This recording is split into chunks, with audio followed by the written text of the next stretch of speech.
not everyone's gonna make it to the UFC, but that doesn't mean you gotta go 50% because you never know. Yeah. Our guys, like, they all came from amateur, pro. They were homegrown, and they were trying to get in the UFC, and it's like almost impossible, right? At times, it's like we're not gonna get the call. Yeah. We're not gonna get the call, but we stuck to the game plan. You have to train every day, and then all of a sudden, yo, you want to fight next Saturday, and it's like, holy fuck. Welcome to the Fuel Hunt Show. What's going on, Eagles? Welcome to the Fuel Hunt Show. I'm Joey. Today, Drew and I are joined by Coach John Marquez of Marquez MMA. We have temporarily turned the set into a cigar lounge today. If you're watching on YouTube, we are all, well, not all of us. To my dismay. Most of us are enjoying a cigar, courtesy of Coach John. Yes, So sir. great to have you here, man. Thank you, Finally, brother. Thank man. you. Great to have you here. Looking forward to, like, We couldn't smoke a cigar, I wasn't gonna be here, man. If I knew that was the deal, man, we would have made this happen sooner. Yeah, exactly. I was telling Coach John that, like, back in the day, I was like heavy into cigars. Like, I had the humidor, I had everything, and then I kind of like lost touch with it. So this is very nostalgic for me. It's the first time I probably smoked a cigar in like 10 to 15 years. Oh, really? Yeah. Oh yeah. Yeah. Wow. Yeah. Very nostalgic for me, man. Very, very nostalgic. I see you puffing and looking is away. Is it a good one? Was that? What? Only the finest. What'd you man. get? What'd you Only give the him? finest. That's how Jaime Garcia, Don Pepin Garcia, blended that with his son. Damn. Yeah. I gotta switch hands though. I had all that. Yeah, no, sorry. I was. Jeez. I'm trying to go back to, like, I think I was Rocky Patel's, the Padrones, CAO, something like that. Padron, I got the Padron right Yeah. here. CAO, it's CAO. I was a heavy. different company. I was heavy into it. Triple flame, Nice. butane lighters and shit, all sorts of crazy John stuff. said he's gonna.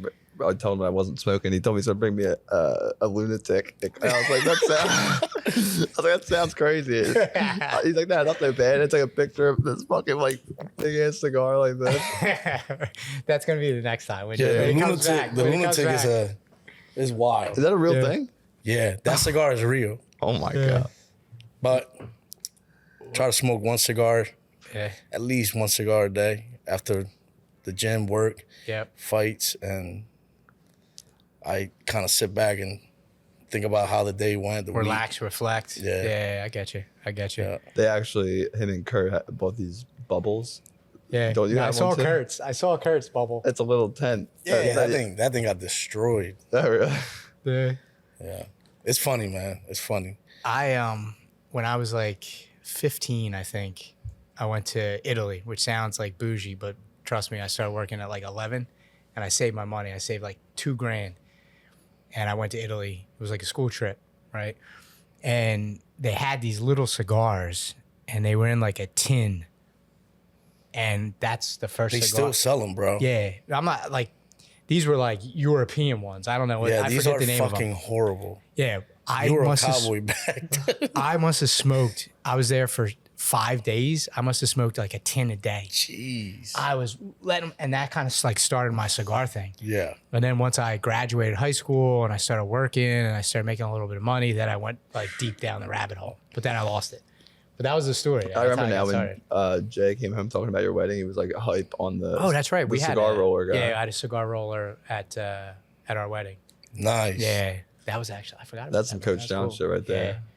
I Yeah, that was always cool. see the cigar like a super American thing. Yeah. Cigars and guns. Yeah. Cigars, guns, and fighting. Yeah. Best. Yeah. Well, that's a good transition. Yeah. Yeah, it's a good transition. I only Fighting. dabbled in one of those, but As of now, wait, which one is I it? get Dabble? dabbling guns. Oh, Dabble. dabbling guns. I was gonna say, wait, fight. I'm not fighting. I was gonna say, wait, grappling and fighting, two different things. Two different I agree. things. Oh, yeah. Yeah, man. So, yeah, most of the community is familiar with you and with Marquez MMA, obviously, but maybe they don't know the backstory. You know what I mean? Like how you got started, where you grew up, all that. So maybe we can jam on that. Talk about the come up, where you're at now. What it feels like now versus what it felt like then, stuff like that. You know what I mean? So how long has Marquez MMA been operational? I started our team 2012. I was talking to Drew a while ago, and but I really had, before we were in Kensington at the little, they call it the red door because it had a red door. It was the second story. It was almost like a Rocky style of gym. The L trains right outside the window. We started that 2012. Okay. But I had a space before that, like 2010. But I never meant to open up a business. It was just helping guys. Yeah. And then one thing led to another. The more guys started coming in. We got kicked out of that first place on 2nd and Susquehanna. Okay. They used to store horses in the same, that brick building. Yeah. Yep. And we had a unit there. And then one day the landlord was like, I don't want your type of people in here. And it's like, I mean, MMA was viewed different back then. It wasn't that commercial. And wasn't as mainstream. Yeah, it was always like viewed as super violent and not a sport back then. Plus, I got to imagine the guys on the team at that point. Oh, it was a couple fighters. Yeah, it was. I was training a couple fighters and just helping them, you know. And one thing led to another. I said, yo, I was into other shit out there, you know. And I wasn't really into opening up a business or being a coach or anything. I was just helping the guys and my experience from training before and all that stuff. And I didn't really care about having a team or being called coach or any of that shit. And the guy's like, no, we need you. Or what was it like? Were they friends of yours and you wanted to help them out? Or you had the means and you saw that they had talent, like as a way out of their current circumstances? I trained with them and they needed help. Okay. So at first, before the little space, they were going to my house to get extra work. Okay. Yeah, so like, yo, I need mitt work, or I have a fight. Can you help me with a strategy? Did you always have, like, as far as like pad holding is like a skill, right? Did you always have like a knack for it, or did you have to like figure it out? You kind of like build it, you know, with time. Yeah. It's like anything. You know, you can't just hop on a tractor trailer and just take off. Yeah. It's all about the reps and experience, you know? Because you can hold pads a certain way, but doesn't mean it's realistic for a fight. So, and you see that all the time. Yeah. But it comes with experience, you know? Yeah. And time. What, so you were saying you didn't really want to start a business because you didn't want to be on the books with your shit, or you just didn't have an interest? I was into other stuff. Yeah. You know what I mean? Like school. Y'all already know, Yeah. Yep. Like bad bullshit. Yeah. But you know, they needed my help, so I was like, fuck it, I'm gonna start helping them. Sure. We got kicked out and I said, yo, y'all on your own, like I don't really need to do this. And they're like, no, we need to find a place, bro. Like, we could do this. And started looking on Craigslist back in the day. That's how we ended up here, dude. Craigslist. Yeah. So started looking and everybody said no. Yeah. What do you want the place for? Oh, it's a mixed martial arts gym. They're like, no, we don't want that type of business here, blah, blah, blah. And then I kind of gave up and I was like, yo, I'm not calling no more. Like, you guys are fucked if this is what y'all want to do, I'm done. Yeah. And they were like, no, let's keep looking. So we called this one last place. Yeah. And it was Bill Gershenfeld. He's like my brother. Yeah. And he's the one that owned the building on Kensington Ave. Okay. And K&A's got a home for you, man. You know what I mean? I did 9 years in that building. Yeah, I was gonna say, And he was like, what do you want the gym for? I said, mixed martial arts. He said, oh yeah, I watch UFC. And I'm like, Yeah. MMA, brother. UFC is a league. Yeah. So we went, look at the place. He said he had one more person looking at it. I was like, don't show it. Yeah. I went back. I told was the door red at that point? It was it had like that diamond plate metal. Okay, yeah. And the guys, we painted it red. So Nice. because we didn't have a sign for like a year. Yeah. So Remember, look for the red door. Yeah, the business, the idea wasn't to own a business. It was just to have a space for guys to, if they have a fight, go get extra work. Yeah. Come get work. You know? Yep. And it was just like, yo, pull up to the red door. Are they paying you at that point? Like if they have a fight? Okay. No. Yeah. At what point did it? Listen, if you become an MMA coach thinking you're gonna get paid, Yeah. Go find something else to do. At what point though did it start to be like, okay, I need to actually charge for this? I'm spending so much time and effort. Yeah, and so started training the guys more and more, and then they started posting, and people was like, "Oh shit, I want to try it," and we started getting results, winning, grappling, winning fights, and then when people started coming in, I'm like, "Wait a minute, I don't know these motherfuckers. Like, I need to get these people on paperwork, and all that stuff." So it gradually kind of like made its way there. It's organic, you know. Yeah. I never meant for it to be what we have now either. Yep. It's just that's the way it went. Sometimes I think like the most beautiful things that are built, like you didn't have that intention in the beginning. I know that sounds crazy because I'm a big intention guy, but like I feel like when you're just open to everything and you're just doing the right thing by helping other people, serving other people, it turns into something really beautiful. And when you focus on the work too, it sounds like he wasn't necessarily planning or focusing on where he was going to go, but he woke up every day and focused on the reps and just doing the work and getting people better. Yep. And it just naturally turned into something great. Yeah. Yeah. You said when we were talking before the show, you said that we were talking about HQ and the space and obviously Coach John's space. And you said you had been to gyms all over the world, right? And there's nothing like the character and the grit that a gym in Philly has, or a space like this in Philly has, or like you have there, the one you had on Kensington. I gotta imagine that like you look at the entire United States, there are very few places that you could have a gym with that type of like grit and character, like the place you got now or the one on Kensington. Yeah. With the L right out the window. You said you could reach out the window, like New touch York the has L. a lot of them boxing, like dirty, greedy. Yeah. And that brings the fighter out of you, you know? Yeah. It's also like a mental thing too, like red mats. Red and black is like it's I'm sure there's a study out there, like blue mats is more cool, white common. mats.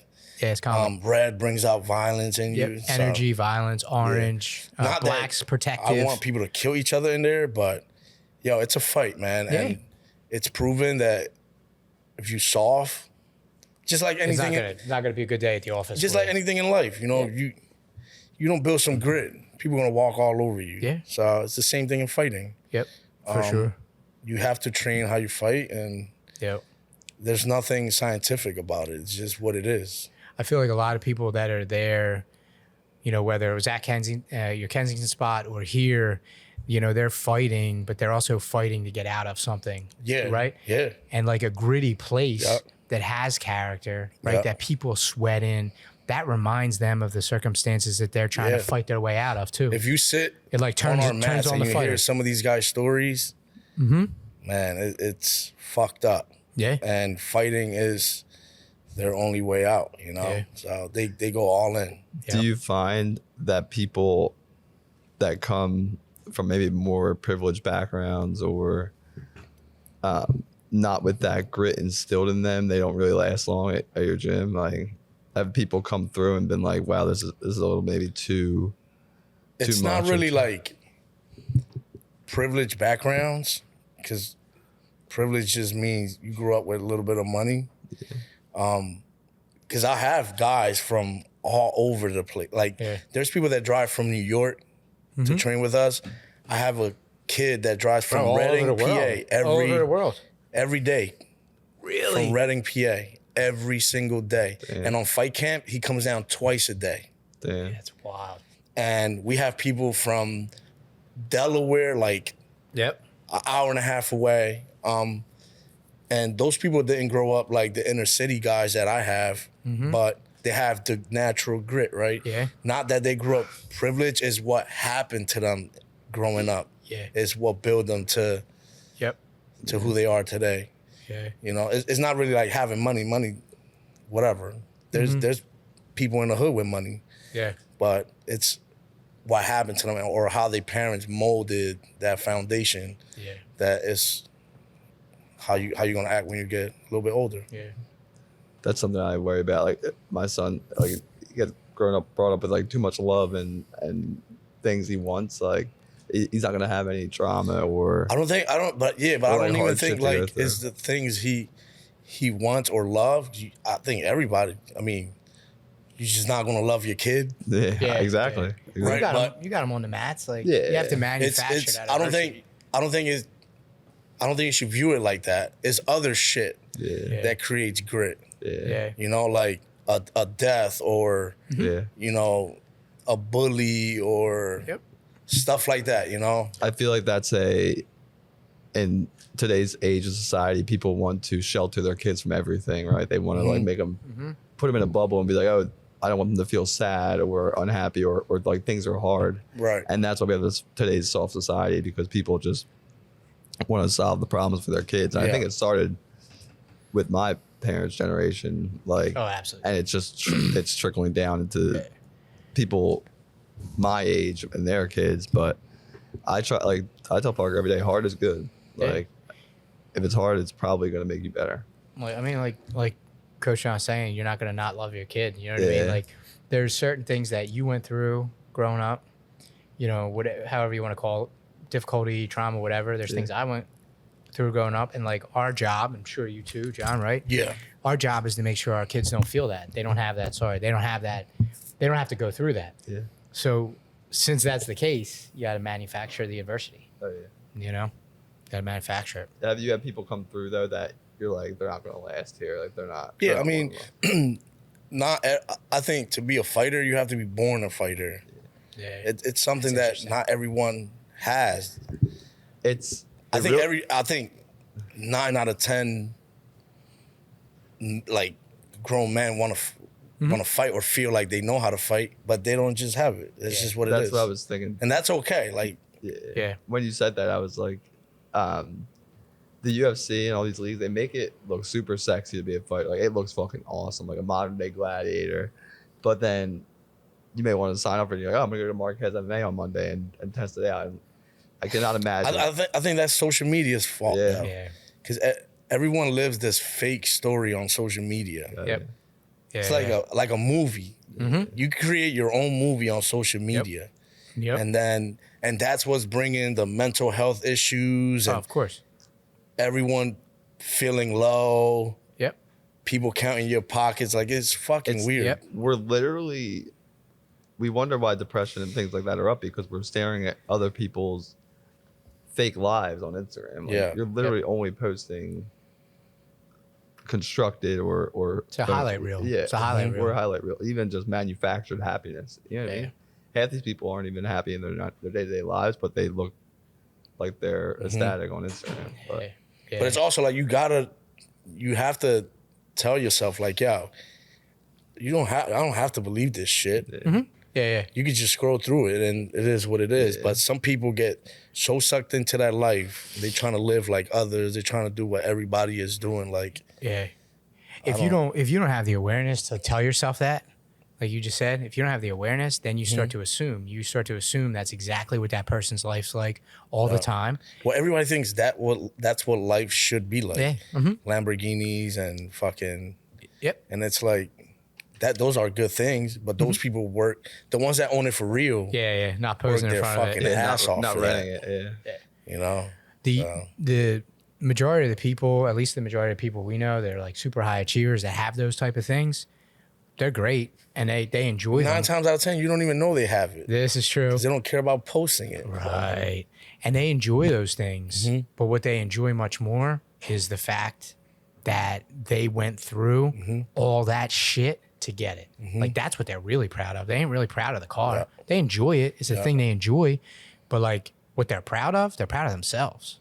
You know what I mean? For getting through it. Yeah. And I think I'm probably the youngest one here, but when we started Fuel Hunt, I Speak for yourself. had a. Was that a fucking shot? Did you take a shot? so, dude. I think Jeez. And I'm just saying, I obviously have grown since we've started, but when we started Fuel Hunt, I had this vision for my life, right? Like, we had this huge state-of-the-art facility with 300 employees. Check. Like, yeah, we had 300 employees, and like we had these cars, and like there's like a more lavish, big, huge operation. And I found that when you fall in love with the process and what you're doing, your vision for what your life is like in the future starts to change. And now I know that I want a much more. Like, I have no want or need for cars or fancy things. It's really, I just want to live out the mission of Fuel Hunt, provide for our team and my family. And it doesn't really like, I don't need a Lamborghini to define my worth or make me happy. You know what I mean? Yeah, B talks about it a lot, about like borrowing credibility from things. And I think that like when you go through some shit, especially if you're going to be an entrepreneur, when you go through it, you learn quickly that like nothing makes you feel more credible than yourself being strong enough to go through your circumstances and build something and serve people. So you don't need to borrow credibility from cars, watches, things. I think one of the best things is to be proud of what your company represents, you know? Like the gym, right? I'm proud of being a product of struggle and fucking like hard work, you know? You got to be proud of that shit. And just thinking about that is just going to push you to do better, you know? Yeah. And like you said, like serving others, like work hard, serve others is like one of our things. And like, I feel like you more than anybody, while you may not think about it every day, but like you serve others more than like. From what we learned, that's how it started. Yeah, anyone we know, you've always just been doing right by people and doing good things for people and working hard. And listen, honesty, right? Yeah. You have to be honest. Yeah. And an honest man will always be good. Yeah. You know? Yep. And it goes with anything. I'm honest as shit with my fighters. They do bad, I'm not a yes man. Yeah, brother, good round. No. Yep. You fucked up. We have to do better. You have to be honest in everything, you know? And an honest man will never have any trouble in life. Yeah. Keep it honest, you know? So I gotta imagine that like that's probably part of the secret sauce of like your team. You're leading with honesty. Honesty and humbleness. Because that's man. what's going to produce the results. Yeah. Because no ego, no lies. That'll produce the best results. That's it. In time. Not right away. In time. Yeah. It goes back to the soft society shit, right? Like some coaches don't be honest with their, and me and Dean Thomas talk about this all the time. Yep. So a lot of coaches don't be honest with their fighters, right? They become friends and during the fight, during work hours, right? I'm friends with all my guys. I love all of them. I love all my guys. But when that bell ring, I have to be honest with you, right? And if you're fucking up, you're gonna know. Yeah. A lot of people don't be honest, and then they start creating this false sense of reality in their fighters. And when something don't go right, their fighter breaks. Yeah, I think that it creates entitlement too. Yeah, it's crazy. It's crazy, but MMA is one of the most.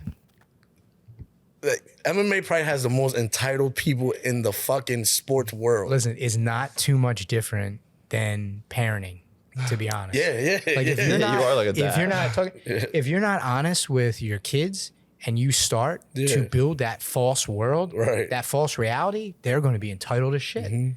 They think they're deserving of everything. Yeah. You know what I mean? Yeah. You start praising what's required. Oh, you did a great job because you stepped in there. No, you got knocked the fuck out. And this one thing I tell my guys, like, yo, I'm not going to walk around saying good job if you're doing what you're supposed to be doing. Don't praise what's required. That's literally the root of entitlement, man. Why do I have to say good job every single fucking time you do something right if that's how you're supposed to be doing it anyway? Yeah. You know, so I tell my guys that all the time. And they understand it. There's a book, man. What is that book? Oh, shit. I think it's called The Entitlement Trap or something. I've heard of that. Where the author, I think he's a doctor, he really went deep on the root of entitlement in society, and he pointed to that one thing. He was like, at some point, parents started praising what's required of their kids. They ate dinner. Oh, man, such a great job eating dinner. It's like, no, you got to eat dinner to survive on the planet and live. But like they started to praise those things, and it bred this entitlement that's now seeped into everything. Yeah. You know what I mean? The workforce, you know, people that come into the workforce, they don't want to sweep the floors before they do the trim work. They don't want to clean the toilets before they do the trim work, you know? So if you people just want results without doing the work. And Yeah. you're never going to get that. No. Never. How long do you think it takes someone when it's their first day at Marquez to potentially break into a pro, like maybe even There is no like time chart that you follow. Everyone is different. Yeah. Some people take years. Some other take one. Yeah. So it's different. Everyone is different. One guy has more grit than the other. One girl has more grit than the other. So You think it's proportionate to the effort, though? yeah, 100%. Yeah. MMA is all about education and effort. The education part is your training, the eating and all that shit, sleep, and the effort is you doing this shit on the mats, Yeah. putting it to work, and it'll pay off. I say that all the time. Yo, education and effort. Come drill, Yep. and then give it your all when you go live. Empty the tank. Yeah. It's funny because there's another E in there that I think, and I'm outside of the game, but that I think that some of them get caught up in, and that eventually leads to their demise, and that's like the entertainment. You know what I mean? Everybody want to be the McGregor, man, Yeah. and it's fucked up. Yeah. Every sport has that athlete, but it only happens once every 10 years. Yeah. You know, Yeah. so Yeah. I always say don't pay attention to that shit. You know, I think if you're moving forward. educating yourself and you're putting the effort out, it's hard to not be authentic, like who you are. If you start slacking on those things, then you start trying to be like somebody else. yeah, Yeah. Yeah. yeah. Do you think potentially anyone in your room has what it takes to be the next champion, but if they all put in the amount of effort and work that was required? Hell yeah. Sean Brady is on his way. Sean Brady probably has 1 or 2 more fights, bro. We're right there. Yeah. You know, and he faced some fucked up times, you know, and his mental was a little fucked up for a little bit, but he found his way. Yeah. Yep. You know, and that's through dedication and the grit that he has. This fucking guy trains so hard. You have to put a leash on him and like, like Hardest you have to worker, take a day man. off. Yeah, Right? we say the hardest work in the Hardest worker female in the community, community, but that's one thing I've always that I think drew me and Sean together when we first met is that like we understood each other and like it's people like us that just put the work first, and it's like, oh, like he gets it. Like, we might be in 2 different walks of life, but we get where each other are coming from. Yep. But I always said when he used to post like his daily routine on Instagram, and I'm like, dude, you're giving people the blueprint on how to do this. And I don't see other people doing everything you're doing. You know what I mean? Like he would like literally like wake up, train, go home, train, and then like train at night. And I'm like, And listen, I don't see everyone else putting that same amount of effort. Just because he do it doesn't mean he wants to do it, right? A lot of people think like, oh, Brady just like a lot of times he's sore as shit, he's hurt, but he knows that's his job and that's what he has to do to reach the top. And even worse, I have so much respect for Sean.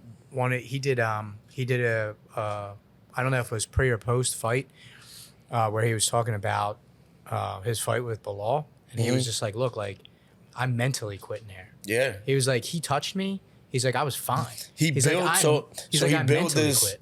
he built this thing in his head. You know, he had an undefeated record. Yeah. Yeah. And in his head, everything had to be perfect. He had to have an O at the end of his record the entire time. And I got so much respect for him. My respect points went up through the roof even further after that interview because he was vulnerable enough to just be like, look, I'm like super dialed doing all the stuff you're talking about.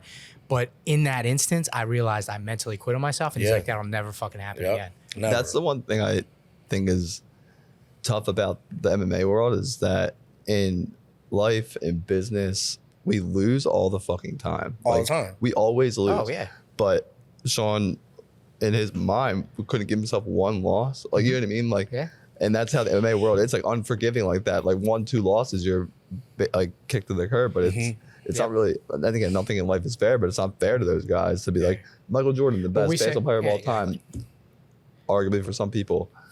But how many losses does he have in his record? Well, it's the same. I think the example is another Brady, right?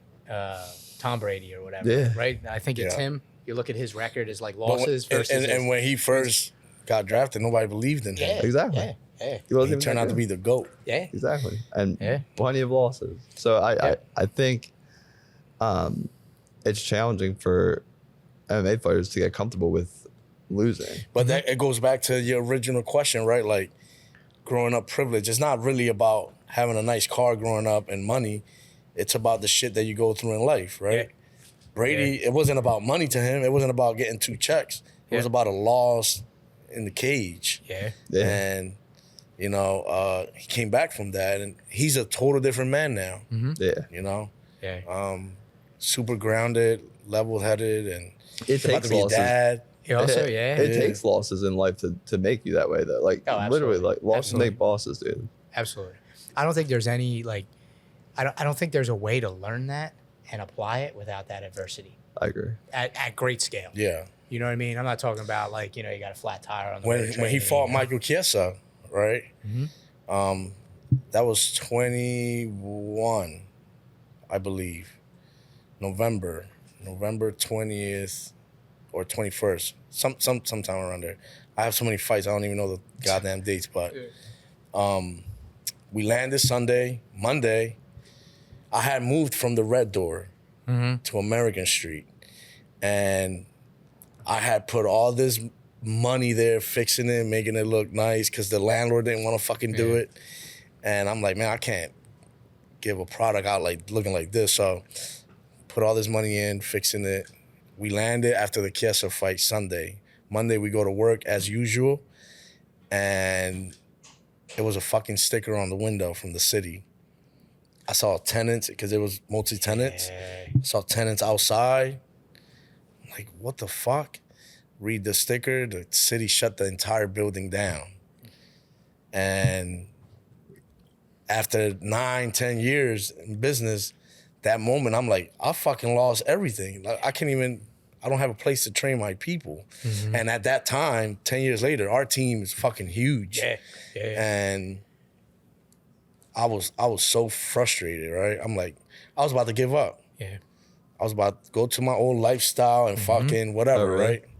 And Kurt worked for you guys, was there. He was like, bro, you're gonna get through this. I had picked up the phone Yeah. to bust a move, and I'm gonna get a place like tomorrow. Yep. And he was like, yo, it's cool, bro. We're gonna get through this shit together. And you hit me up, I think, a day later, and Yeah, you guys kept me level-headed. I remember that. You know? Yeah. And we got through it. I didn't have a gym for 4 months, bro. Yeah. And now we're in the same building together. Yeah, I know, crazy. But and then after that, you're probably like, before that, you were like, she ain't gonna take me out. But after that, now you're like, now you gotta try even harder to kill me, like, to take me out. Yeah. Because through that adversity, all the action you took through that, now you have higher level of grit, right? Higher level of determination. It's important too. Like, I mean, Kurt's a A1 individual. Like, I call him a lot. We can't pass by without saying that. He's about Kurt. 34 going on 80 in wisdom. I feel like when I talk to him, I'm like, are you like, he's like, we're like the same age, but feels like he's my old head all the time. But it's important. We always say you are who you hunt with, because if you didn't have that, like the times like that, especially entrepreneurial life and in business, and the times can get dark, dude. Like, if you didn't have Kurt there to pick you up when you needed it, like, it's easy to say, like, yo, fuck this. Oh, I would have made the stupidest decision Plus, in my you life. gotta, you have another opportunity. You have some other shit that you can just flip it. You can just flip right back to that. Yeah. You know, it's not like there's a bunch of years, but not a lot of distance. You could have just flipped And right back. when everything's going south in business, it's real easy to look at that alternative and be like, oh, That's an easy route, too. Yeah. You know? It's almost effortless. Yeah. Yeah. You don't have to put no effort in, you know? So, Would you say that was your hardest time in business and in life, or? Nah, in life, I had shit outside Yeah. business that was fucking horrible, but during business, I mean, you fucking build something for so many years, and then you just Show up to a sticker. lose it because a landlord want to be Yeah. you know, And that's the shitty thing business people don't person. see, and dream chasing, business building is like, times can get super, super dark, dude. Even in the fight game, like, it's crazy about you. You're essentially this Sherpa for all these people, or this leader, but also you have to be a business bro, owner. every time we lose and every team loses, fucking hurts my heart. Yeah. Like, it hurts. I don't want to see my people take a L, you know? Yeah. Especially knowing how hard they train, and it's fucking horrible. But I gotta imagine it puts you back in gear too. It's like, okay, what's the lesson from this? And it puts you back in gear. Yeah. You have to figure, not just with who took the L, but with the rest of the team. you have to figure shit out, man. Yeah. Yep. You know, and the team's starting to understand this now. You know, they're a lot of young guys, and they're like, oh, I see why we have to go so not hard, but you have to train smart, but you have to be, your dedication level got to be 1,000%. Yeah. You know, so yeah, it's a lot of hard times, but losing the gym during the business. Yeah. And you have to be this leader and then also be a business owner at the same time. So it's got to be a delicate balance too, like, because business takes just as much work as being the coach does. Yeah. Yep. Yeah. It's tricky, man. You guys know, you go through this shit every day in here. Yep. You have to find balance. If not, you will go crazy. Yeah. Crazy. Yeah. It's a mix. But It's you a know, mix for sure. one thing that helps me is sometimes you open social media and you think you're going through a hard time, and you see a person on a hospital bed breathing through Through a hose. vent. Yeah. right? Yep. And it's like, man, that fucking person has it 1,000,000 times worse than I. Yep. At least I have the chance to, God gave me legs, arms, Yep. and oxygen. I could do this shit, you know? So Yeah.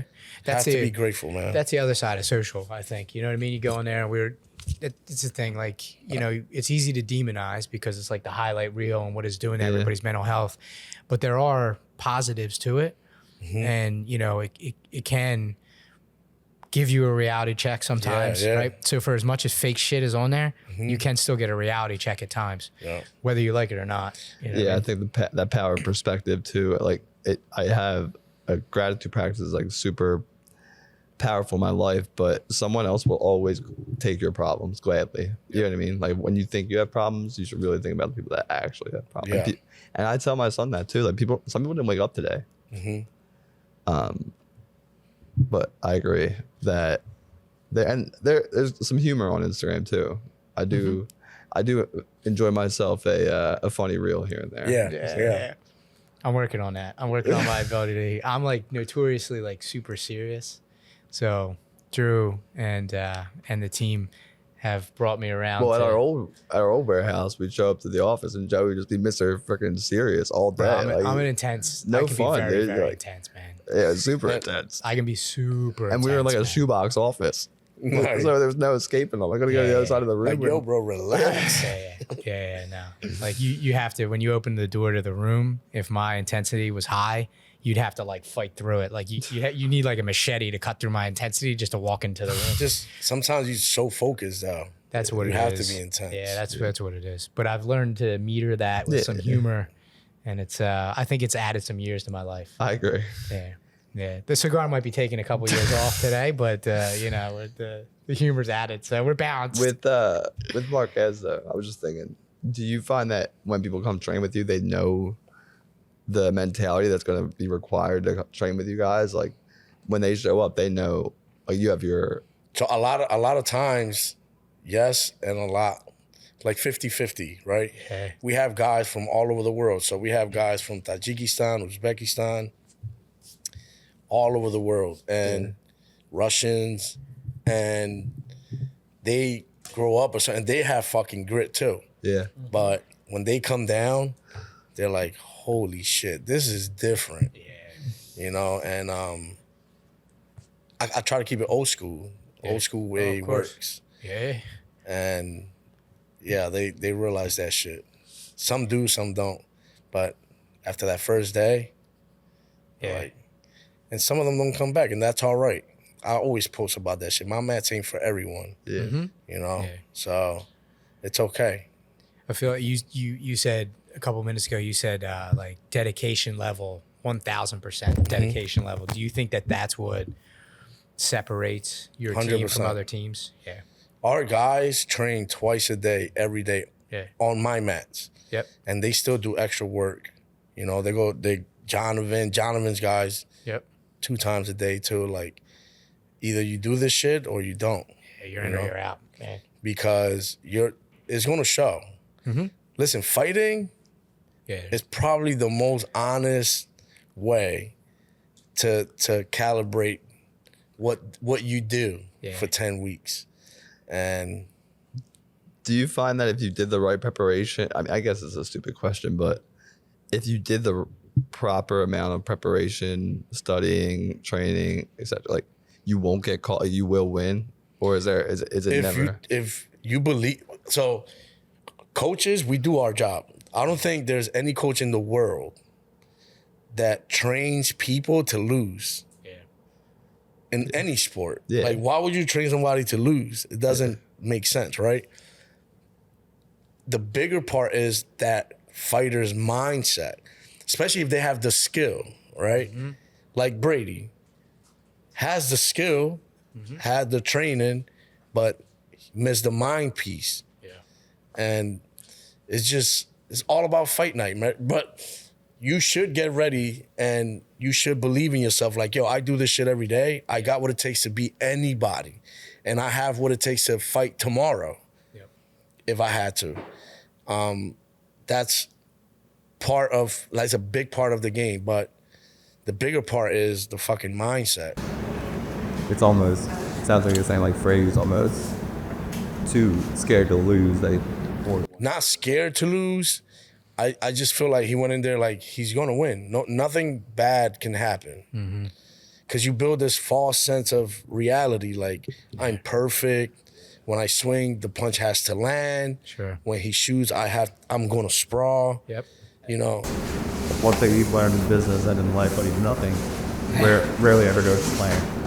No. You have to be prepared. But that comes from living like the perfect way. Yeah.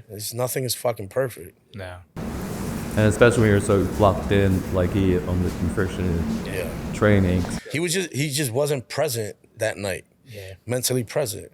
He didn't get dropped. Yeah. Well, that was one of the things about the interview. Well, early stop, and I was, as a fan of Saul Brady, I disagree with the stop. Yeah. Nah, we needed that shit though, bro. Yeah. He needed that. We all needed that as a team. Well, I was going to say the team learns from that. Hell yeah. The team learns from that because the team sees, the guys on the team see, guys and girls on the team see pieces of themselves in Sean. So they learn from his lessons as well. Yeah, bro. Yeah. And it shows like, yo, life ain't perfect. Life is not perfect, bro. You know what I mean? It's about how you return from that. Now, imagine he still would have been in the basement with his head down. He just beat two of like legends. Kevin Gastelum and fucking Gilbert Burns are both like legends, right? And dominant. Like not even questionable, like split decision. Right. So now he understands, like, yo, I just got to be present. I got the skill, I got the dedication, I got the support. I just have to be mentally present. And it's good. It almost makes like in business and in life, it's the reward really doesn't come from the win. It almost comes right off the worth and being willing to not be loved when it gets hard and staying being wrong. Yeah. Yeah. I mean, that's the same thing, that I wrote recently in the email that I sent out to the community. Like I said, it's like somebody stabbing me in the chest when I hear like, oh, I'm not one of the few, but like I'm doing all this work, but I'm not one of the few yet because I haven't experienced the win. It's not about the win, it's about the work. It's not about the having, it's about the hunting. But that's a hard mental shift to make, especially in the beginning. People not gonna understand until they go through something that they have. They're like truth, man. Obligated to fucking switch. It's like survival, right? God forbid somebody break into your house. You just gonna let them do whatever the hell they want? You're gonna turn that killer switch. Everyone has a kill switch. Yep. Like that shit comes on, you're going to survive. Yep. So a lot of people don't react until something happens that makes them react. Yep. It wakes them up, man. Yeah. It wakes them up. Yeah. Yeah. Yep. You find that it's hard to get some of your guys to kind of unroot that doll there, that repping inside that might that close with. Some people, but that's because of the foundation that was built in them. You know. Yeah. Again, it's not about the money and love. It's about building the proper foundation in your kids. That when they grow older into adults, they're ready. They have that foundation of getting through life. Yeah. That's what I hope people to, you know, from my sense of it, way. Jiu-jitsu will do that. You know why? Because you get choked 1,000 times, and you got to figure that shit out. Yep. Exactly. And the first 6 months or so, the straps were hard. Like I would push them to like have hard or strap, but the submission that you get caught in, like the tears and stuff. Yeah, so you see that all the time, like, right? Like, kids get caught, you start seeing tears. 6 months later, now you see a little grin in their face. Yeah. A year later, they're the ones choking people. Yeah. It's that foundation. They're always something better in business and life, MMA. They're literally always something better. So like, when he gets caught, Boro get actually good in that time. Yep. I think in the sports world, I think coaching has gotten soft. Because I'm sure you guys played sports. Coaching back in the day, your parents couldn't say a Bro, don't even thing say to the coach. just teaching back in the day. Like my teachers would grab me by the Yeah. ear. My teachers hit me with a ruler. Nuns, dude. So Nuns we moved from Puerto Rico to Philly 1992. And then we moved back to Puerto Rico 1996 for like 9 months, right? Yeah. And my first day of school over there, I see a teacher hitting the student Wait, in Philly? in Puerto Rico. in Puerto Rico, yeah. Hitting the student, and I'm like, what the fuck? I go home, I'm like, yo, mom, like, the teacher hit the student. Yep. And my mom's like, yeah, motherfucker, get ready. You Yeah. act up, that's gonna happen to you. And I'm like, holy shit. Bring that, guys. Do this on next few on, sure. I don't remember. I'm sure I got smacked with a ruler at Ascension. Yeah, in the US, they used to do like, yeah. But I know for a fact at Holy Innocents, Castor and Erie, around there, Holy Innocents. yeah. I know for a fact, if I didn't pay attention during the morning prayers over the PA system, my teacher, I forget her name, she was a nun, I got the ruler, man. I got the ruler. It was either across the back of the neck or on the hands or whatever. Right. Like, I was getting smacked. So that's teaching, but coaching. It's the same, bro. Yeah, like the now same it's thing. like a coach can't say, Yeah. coach can't talk a certain way. And then it's like, first off, motherfuckers, I pay my rent Yeah. here, right? Like, I can say whatever the fuck I want. And this is my style. If you don't like it, you don't have to be in my gym. But you also, I think, one of the things where it broke down was like, you're gonna say what you want, but you're being honest and you have Yeah. the intention to build them better. That's the problem. To build them better. People don't want honesty. Yeah, They want a fanboy. Yeah. They want a fanboy. I'm not a fanboy. Yeah. In coaching and in friendship too, want to sample to make them feel good. They don't want to actually hear what. Listen, I want my friends to keep my boys. You know my circle. They keep me in check all the time. You know, like whether I'm bitching about something or like the fuck, and I do the same thing with them. We do the same all the time. You didn't mention West. Daily spoke. Yeah. They're on the phone with each other, so it might be. Yeah, I'm not in on these calls or the group You gotta get text. on the call. Or the group text or the call. Yo, I'm not how in was on. business today? 3 hours a night sometimes. Yeah. Be like, yo, let me tell you about this. And they'll be making fun of me for like 30 minutes. You gotta go with Friday. Fridays we go to the I was gonna lounge. say I'll go with you. Everyone like Now you got me has their back in own the world. business, and we get together and Yeah. you hear everybody's day. Be like, damn, you went through some crazy shit today. Yeah. Wherever you're like, this is hard, and you're like, oh, I'll go do the Friday smoke set. Yeah. I know. Yeah, that's what we do. Yeah.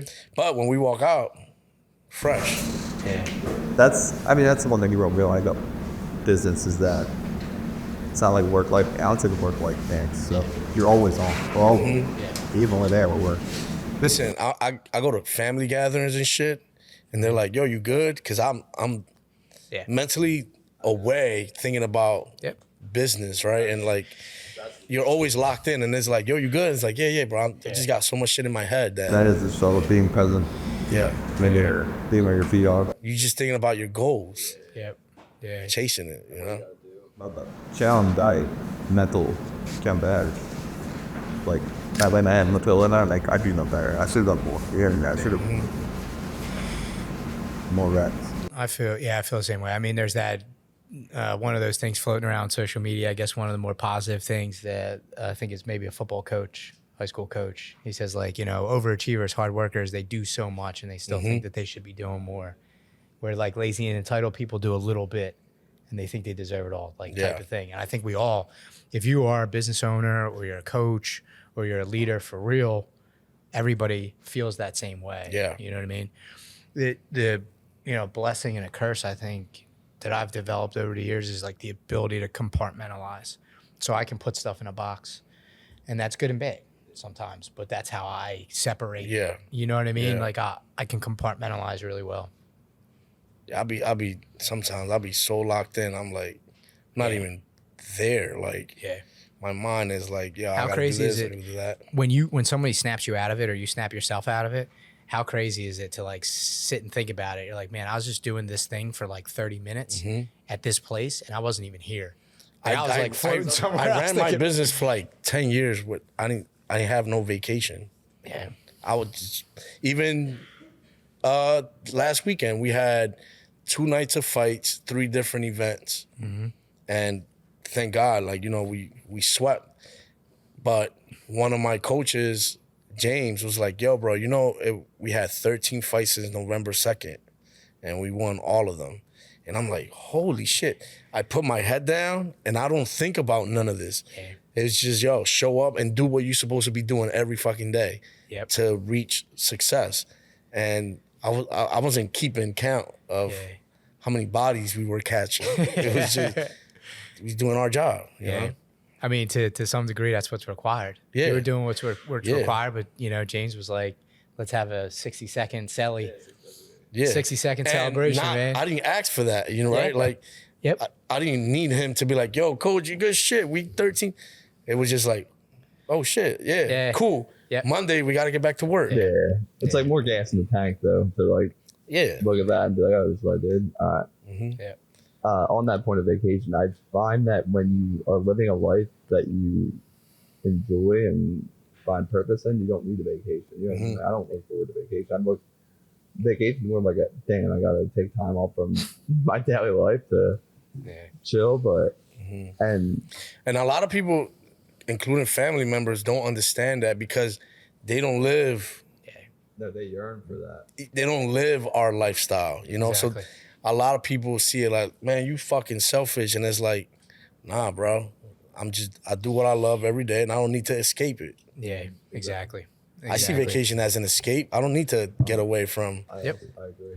Yeah, I agree. People love To replace the word obsessed is selfish in me, like because you're so dialed in on your goals and on your trajectory and what you're doing that you're selfish, or because you're not spending your valuable time with that. But motivated that every waking second of your life is dedicated to goods.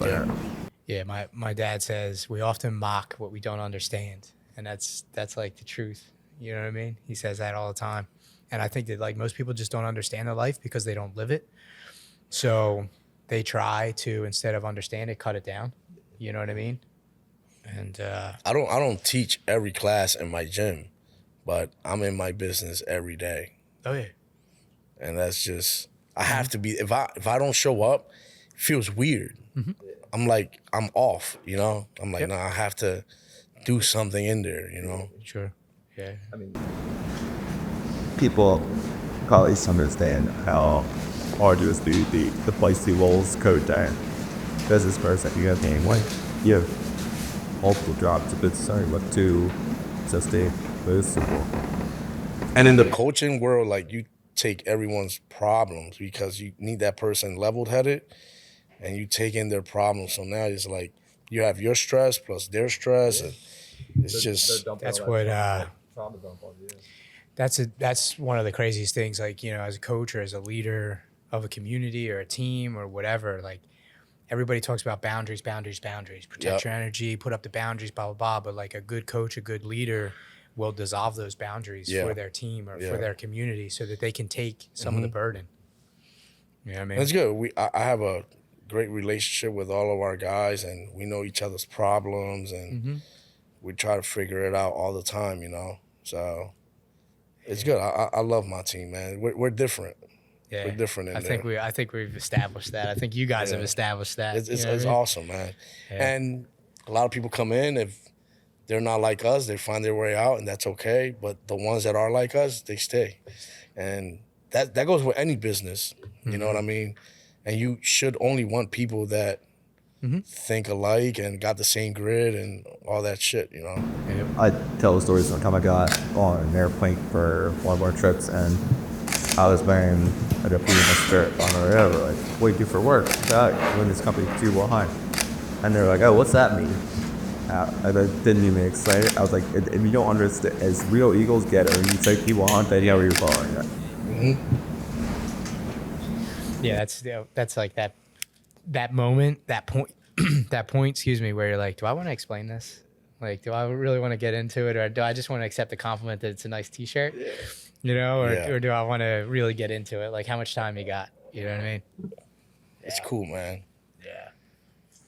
So what's next, man? I mean, the gym's packed over there, man. Yeah, we kind of outgrowing our mat space, but again, we make it work and then see what happens. But grinding every day, keep spreading our culture, and next year we're gonna have a whole bunch of fights. So just work. Yeah. If I tell my guys, listen, if you're a fighter, this is your job. You have to be on the mat. Yeah. You can't just have a job, one of your workers just show up here and there. It's like, yo, you're gonna get fired. Yeah. You know what I mean? Yeah. So if you're a fighter, your job is to fight train, you know? And I imagine that people reach out to you about like franchising or starting. A couple times. Yeah. But again, like, can't, man. You lose your soul.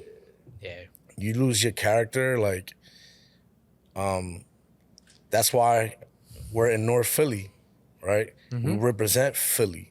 If I say my team from Philly, we in Philly. Yep. You get what I'm saying? And Philly is a fighting city. So we're fighters. This is what we do, and we represent where we come from. Yep. That's just what it is.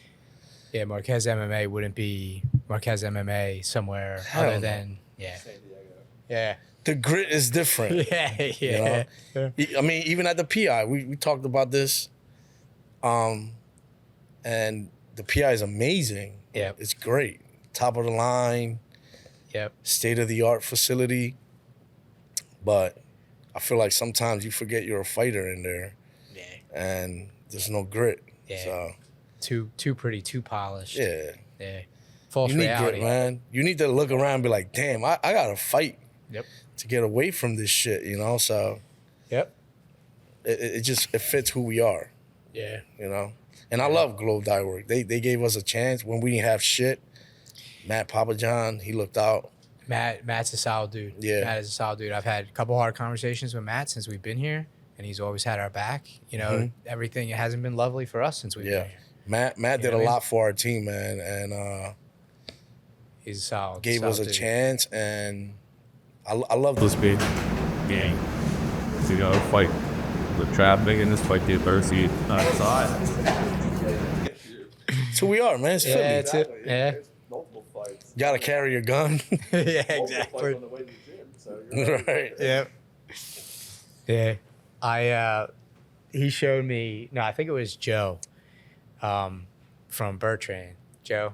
Yeah. He showed me the video when on Kinsey, when we had those string of break-ins. Yeah. Like a couple of your guys got their bags stolen or whatever. He showed me the video. He's like, yo, you want to see something crazy? I was like, yeah. And all I see is Jonathan. I think it was Jonathan. Like, he's got pads on and shit, like running out of Marquez to run after this dude that's breaking into cars on Kinsey. They were breaking in cars around here. Yeah, I think it was and Jonathan. Joe was like, yo, this dude at this time, they start like plotting. I said, yo, call me. They were I'll looking stop out the the windows. training to go fuck this guy up, right? So Joe's like, yo, they're outside. I tell the guy, they're outside. Oh, you see this John, Everybody. he's got like shin pads on. He's like running out. Angel, you know, Angel's a police officer for Philly. He went out there. It was crazy. Yeah. I mean, there's something that's sadly after the war that Marquez the story of Igor is where he's Oh, that was wild. Eagle got carjacked. That was wild. And he was surfing. He was hanging from the door. Yeah. And yo, they shot at him. Yeah. That's why he jumped off. Yep. the story.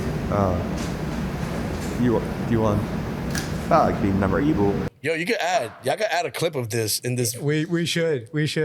One of the few. Igor. It's on YouTube. Jumping CEO here, but he was delivering for DoorDash or Uber Eats, and he got carjacked in the process In Center City. in Center City, and it completely throws caution to the wind and hops on the car to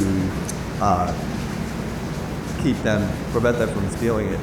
He holds on for, I would say, a mile. I mean, it was Probably good. half a block. It was a good and that's Like, a long he was- block because he was by the Ben Franklin Yeah. Bridge. That's a long block Yeah, there, yeah. right off Marquez. And they eventually hopped up and they did fire and almost shoot at him. And shot him through the window. Yeah. So the level of danger in which he really taking or to save the car was probably not worth. What? I think it was a Mercedes, bro. I think It it was was a a Mercedes. It was an old Mercedes. Yeah. Russians love these old ass Mercedes. It's like, Coach, I have a Mercedes. I said, what kind of car you get? He's like, I got a Mercedes. I walk outside. I'm like, motherfucker, it's a 2008. They got 300,000 miles on it. But it's a Benz. It's a Benz. It's a 500. Yeah. When I was a kid, well, I can't even say when I was a kid because it continued almost to high school. But you ever bumper hop, like Yeah. in the snow? Yep. We used to do it all the time. We ripped somebody's bumper off. Yeah. We held on to the plastic part. Yep. Just, Did you ever do that? I used to ride a SEPTA Okay. bus from middle school to 5th and Erie Oh, really? on the back. Just hang. Some So Philly shit. we used to bumper hop. So you know what bumper hopping is? His car fault because they told me I was dead something to get us killed. I'm like, I was a good kid. I was a good kid, but I did dumb We were shit good too. kids. We were just misled. Yeah, there you go. Bumper hop. We used to bumper hop in the snow. So when there's snow on the ground, one kid would stop the car and then ask some stupid ass question. And all the other kids would run around to the back and hold on to the bumper. The dude would For pull away, miles. and we would just hold on. It's like a squat Yeah. on the snow. Yeah, on the snow. Yeah. So when I saw the video at Igor, he was holding on to the driver's side door Yeah. on pavement, like bumper hopping. With Crocs on. With That Crocs. is crazy. That should be an ad for Crocs, man. That should be a Crocs ad. You But ever he was talk- doing the same thing. When you talk to him about it now, does he say like, I should have done that, man? I should have just like, Yeah, I mean, these guys come from other parts of the world and they think it's like the same, and it's not. Yeah. He's like, it's okay. Now he understands, you know? Yeah. Like, Yeah. brother, like, Let it can't go. be living like that around Yeah, here. let it go. No. He didn't get the car back either, right? Fuck no. That thing is That shit was gone. gone. they rip the tag. Gone. That thing's probably in pieces right there. Gone. It Gone. doesn't exist. My uncle owns a body shop. I'm familiar. Yeah, well, yeah, My you know the uncle body. also. Yeah, Yeah. yeah. He owns a body shop, and my dad used to work on James Street, like right off State Road. And there's this little body shop right by James Street.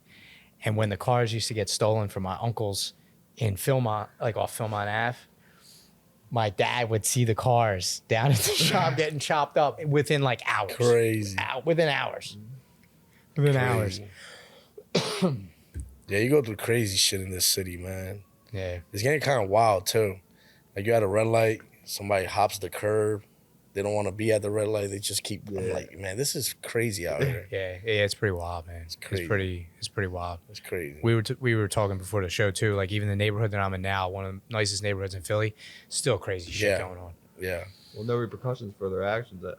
Well, no, there's no repercussions with the DA, but Yeah. plus the other thing too is now like nobody has to be barefaced anymore. Yeah, everybody's got the shiesty on. It's like 80 degrees. It's like 90 degrees in the summer, and it's full like shiesty on, full Listen, balaclava, where I whatever live you want to at, call it. Motherfuckers just wear that all day. You have a Yeah. shiesty on, and it's summertime or winter. I'm like, I'm pointing my shit at you. Like, don't Yeah. come my way, motherfucker. I never Yeah. heard the term shiesty. Yeah, it's like the thing. now. Jeez, where you live at? I know, dude. No, it's a thing. Man. I told Everly and Cecilia, I was like, look, like this is the deal with like what's going on with what people are wearing. And like, why do they do that? We have to write Drew like a checklist of like, be aware of this, that. I need the street dictionary. The street the dictionary. encyclopedia. Now, you know what we gotta do? We gotta take him to Kensington, drop him off down Lehigh. We Yeah. park on Allegheny and be like, yo, I see you. Just walk this Yeah, strip. walk. It's funny you fucking say that because when I was a kid, I had crazy anxiety about like just like getting kidnapped or anything. Because my parents' brutal divorce probably Yeah. led me to that. So anyway, Not funny. I'm but scared of it. I'm like understand scared of my own shadow. And my dad used to live at Bridge and Pratt, and we go down there to like hang out with one of his friends at like playground or whatever. And I'm Yep. like, oh, like I need a drink. So he's like, oh, go walk to 7-Eleven. And I'm like, here? Like you want me to walk to 7-Eleven? Like this is like, he's like, yeah, go. Like here's $5. Like I got to Yo, Yeah. but look, And dude, that's the foundation, right? You were it a is. kid, and I that's the agree. foundation that was. I agree. One of the better things my dad did. So anyway, he followed me like in his car. Okay. He didn't know. I didn't know. But Yeah. I walked like I was scared shitless, dude. Like I'm walking through the streets of Bridge and Pratt, just like what the fuck. Like Yeah. anyway, I go to 7-Eleven, I get a drink, I come back, and he's like, "Oh, you're fine, right?" I'm like, "Yeah." Like he was like, Bridge and Pratt wasn't even that bad back in the day. "Bro." Yeah. So anyway, long story short, the next day on the news, my mom sees like 7-Eleven gets blown up by a Molotov cocktail. Like, And it was the one you were in? Yeah, the day I was at That's it. crazy. When we were talking about Globe and how amazing they are, we had our first like photo shoot here for Fuel Hunt, like Yeah. 2017. Then we found it on Craigslist. And I called Drew and I was like, yo, they got a spot in Globe. It's perfect for us, blah, blah, blah. Do you remember the first thing that you said? No. You were like, isn't that near Bridge and Pratt? So I guess I triggered that like core memory, dude, by saying, you know. That's funny, dude. Yeah, dude, it's wild. I sent some of the my oldest daughter, soon as she turned 4, I started sending her into stores by herself, like the coffee shop. Like she'd be like, "Oh, I want a chocolate milk." I'm like, "All right, here's $5. I'm gonna stand outside. You can see me Yeah. through the window. Yeah. But you got to go into a Yeah. full coffee shop, go to the fridge, pull the chocolate milk, put it on the counter, get your change. You know, she knows nothing about like how much change she should get. Yeah. But like I was trying to Build that impart that, foundation. impart that on her. You know, You Because have to, when you- man. when you're put in that situation, even as a young kid, you're like acutely aware to everything Exactly. going on around you. I had listened to like a podcast, like some parenting podcast about this woman. Her kid must have been like 5 or 6 years old. Mm-hmm. Dropped them off in the middle of New York City, and was like, "Get home." Yo, we talked. And- Yeah, we talked about this Yeah, before. and like that was like, and she like was building a whole business off this like parenting strategy of like making kids figure things out for themselves. Yeah. Novel idea, man. I never did it, Think for but yourself, solve I your don't- own problems. I don't know what the hell would happen to Parker if I dropped him off in Philly. I told him to get home. Now granted, like Japan is like a super safe place. My wife's half Japanese, right? They had a show on in like the mid 2000s. That was the whole premise of the show. So the parents would give like a 3-year-old money and be like, okay, go to the store and like get these things. It was a literal show on television. Now granted, like I said, Japan's like super Yeah. safe or whatever, but they had to cross like 4-lane highways. Yeah. You know what I mean? To go, and then the bag would rip on the way back. They'd have to go back to the store and like explain it. It was wild. It was wild. But I think there's something to that strategy. I agree. Something to it, man. Something to it. You gotta build that foundation, man. Yeah. You're either gonna build it or you have to break it later. Yeah. Right? You're gonna build it right or you're gonna break But it later. it's like fighting, right? Like if you build bad habits early, yeah. it's super hard Yeah. to change those habits. Yep. And it's crazy. Yeah. I saw online and it's super smart. It's like academies for adults to like, it kind of like you build grit and they fucking scream at you. They put you through hell. Yeah, yeah. And you see like adults like breaking Oh yeah. and it's like, damn, you don't realize how many. They're out there, man. Yeah. B had one for a while. And you fail to realize how many people don't live a realistic way. Oh yeah. You know, Yeah. it's crazy. Like it's like you said earlier, John. Like it's mentality. You know what I mean? Whether it's built or you have to relearn it or refigure it out. But when I did my first 5-day fast with my friend Frank, like that was on the show before. He was like FTB fitness, and he was like, "Oh, do you want to do this?" I had like never done any kind of fasting before, and I told Amanda, I was like, "Yeah, I'm doing it." And then I was like, "You're either gonna, I'm either gonna finish the fast in 5 days, or you're gonna take me to the hospital because I'm gonna die if I don't." Like, I just refused. I was like, "I'm not gonna fucking eat food." If I told myself, if I told myself in here that I'm not gonna do it, and I couldn't bring myself to do it, like, what can I do? Yeah. That's tough. I said build. You build it now or you break it later. And I actually thinking about it, I don't know if it's an or. I feel like there's always something you have to break later, like that building and breaking. You know what I mean? You can build a good foundation, but something seeps in. You got one habit, one something that you got to break. You got to be sharp too to recognize it. Yeah.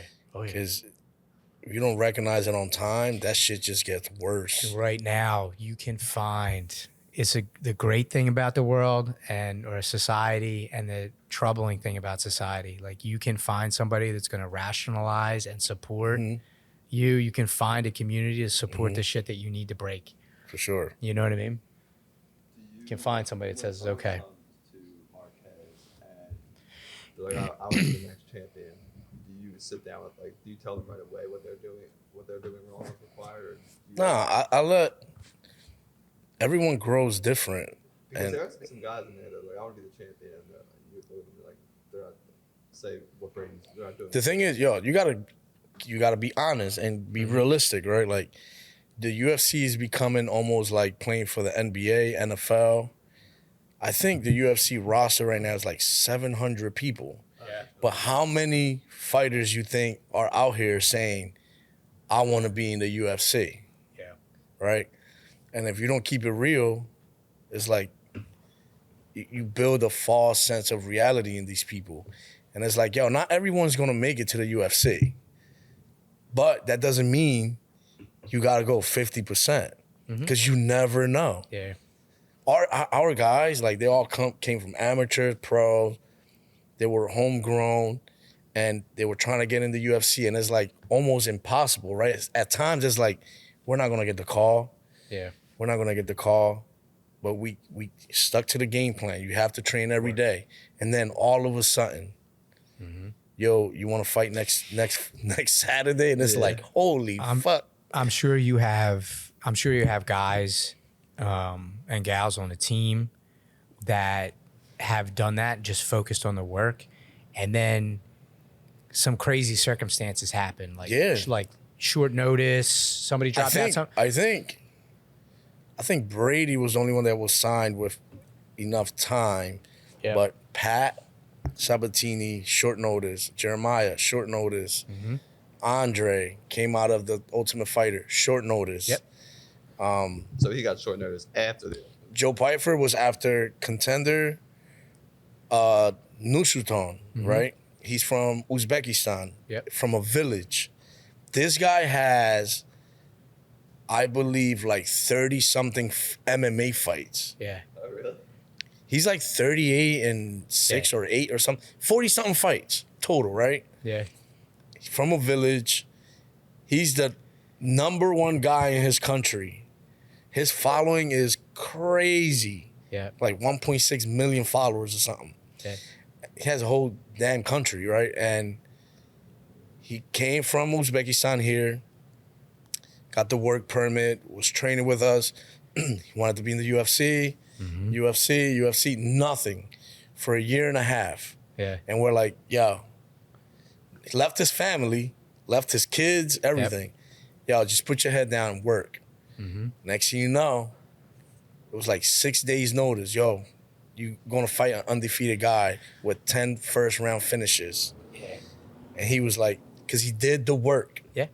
He said, we're ready. Yeah. We go out there, He gets first round finish in a couple minutes, knocks the guy clean out, right? Yep. Because he did the work. Yeah. Yeah. And he thought he was never going to get signed. I don't think that's by accident. You know what I mean? And maybe that's a little too like hippy dippy for everybody. But when you make the decision to do the work, even when you can't see a clear path, the path opens for you. Yeah. You know, And I mean, it's not going to be on your terms. You're not going It to may get not signed. be UFC, but it may be somewhere else that's cutting you a Yes. check that now you could live comfortably. You know? Yep. Because UFC is getting hard as shit to get into, you know? Well, everybody wants to be a fighter Competition now. is so big. Being that he was having so much success in his prior country, could you not make a living like you can in the UFC over there? Like, why would he want if he was the whole country was behind him and he was the top guy over there? What would drive him to want to be in the UFC? Because I think Just the UFC, it's the top. the glory. Right. So like Brady, you could probably pay Brady $1,000 next fight, and he'll be like, "Yeah, if it's gonna take me to be a UFC world champion, I'm gonna do it, even if it's for $1,000." Yeah. Because he's not fighting for money; he's fighting for his legacy and his goals. He told himself when he was a teenager, "I'm gonna be a UFC champion," and that's what. Again, That's what his mission. Well, it's in my arm way. You're into his space. I mean, I'm trying to keep this so far away He from- believes that, you know what I mean? And we believe that. Yep. And in his mind, this is what he's chasing. He's focused. Doesn't matter what get in his way. And not every fighter says they want to be a champion. That's also a thing that I learned throughout the years. Not everyone's going to be a world champion, and not everyone wants to be a world champion. So And that's fair too. If you're, Yeah. you just want to make a living, that's okay. Yeah. Yep. Yeah. There's a lot of fighters that just make a great living just fighting. Yep. And they don't have no desire to be world champion, #1. They just want to fight, make a living. That they Provide for doing their- what they provide love. for their family. They doing what they love. That's it. And but then you have the other ones that are chasing greatness and legacy and Yeah. Yeah. all types of shit. It's interesting for Sean, like that is Sean's goal because as you can see, like, he's not like a McGregor type, but he doesn't want to be in the limelight. He just wants to work and Right. and have that That's goal. why it's going to happen. Exactly. It's like an oxymoron kind of, because then you have to be if you are the champion. Kind of. And that's one thing I kind of like dislike about the game nowadays. There's like, you have to build that clout, and that has nothing to do with fighting. Yeah.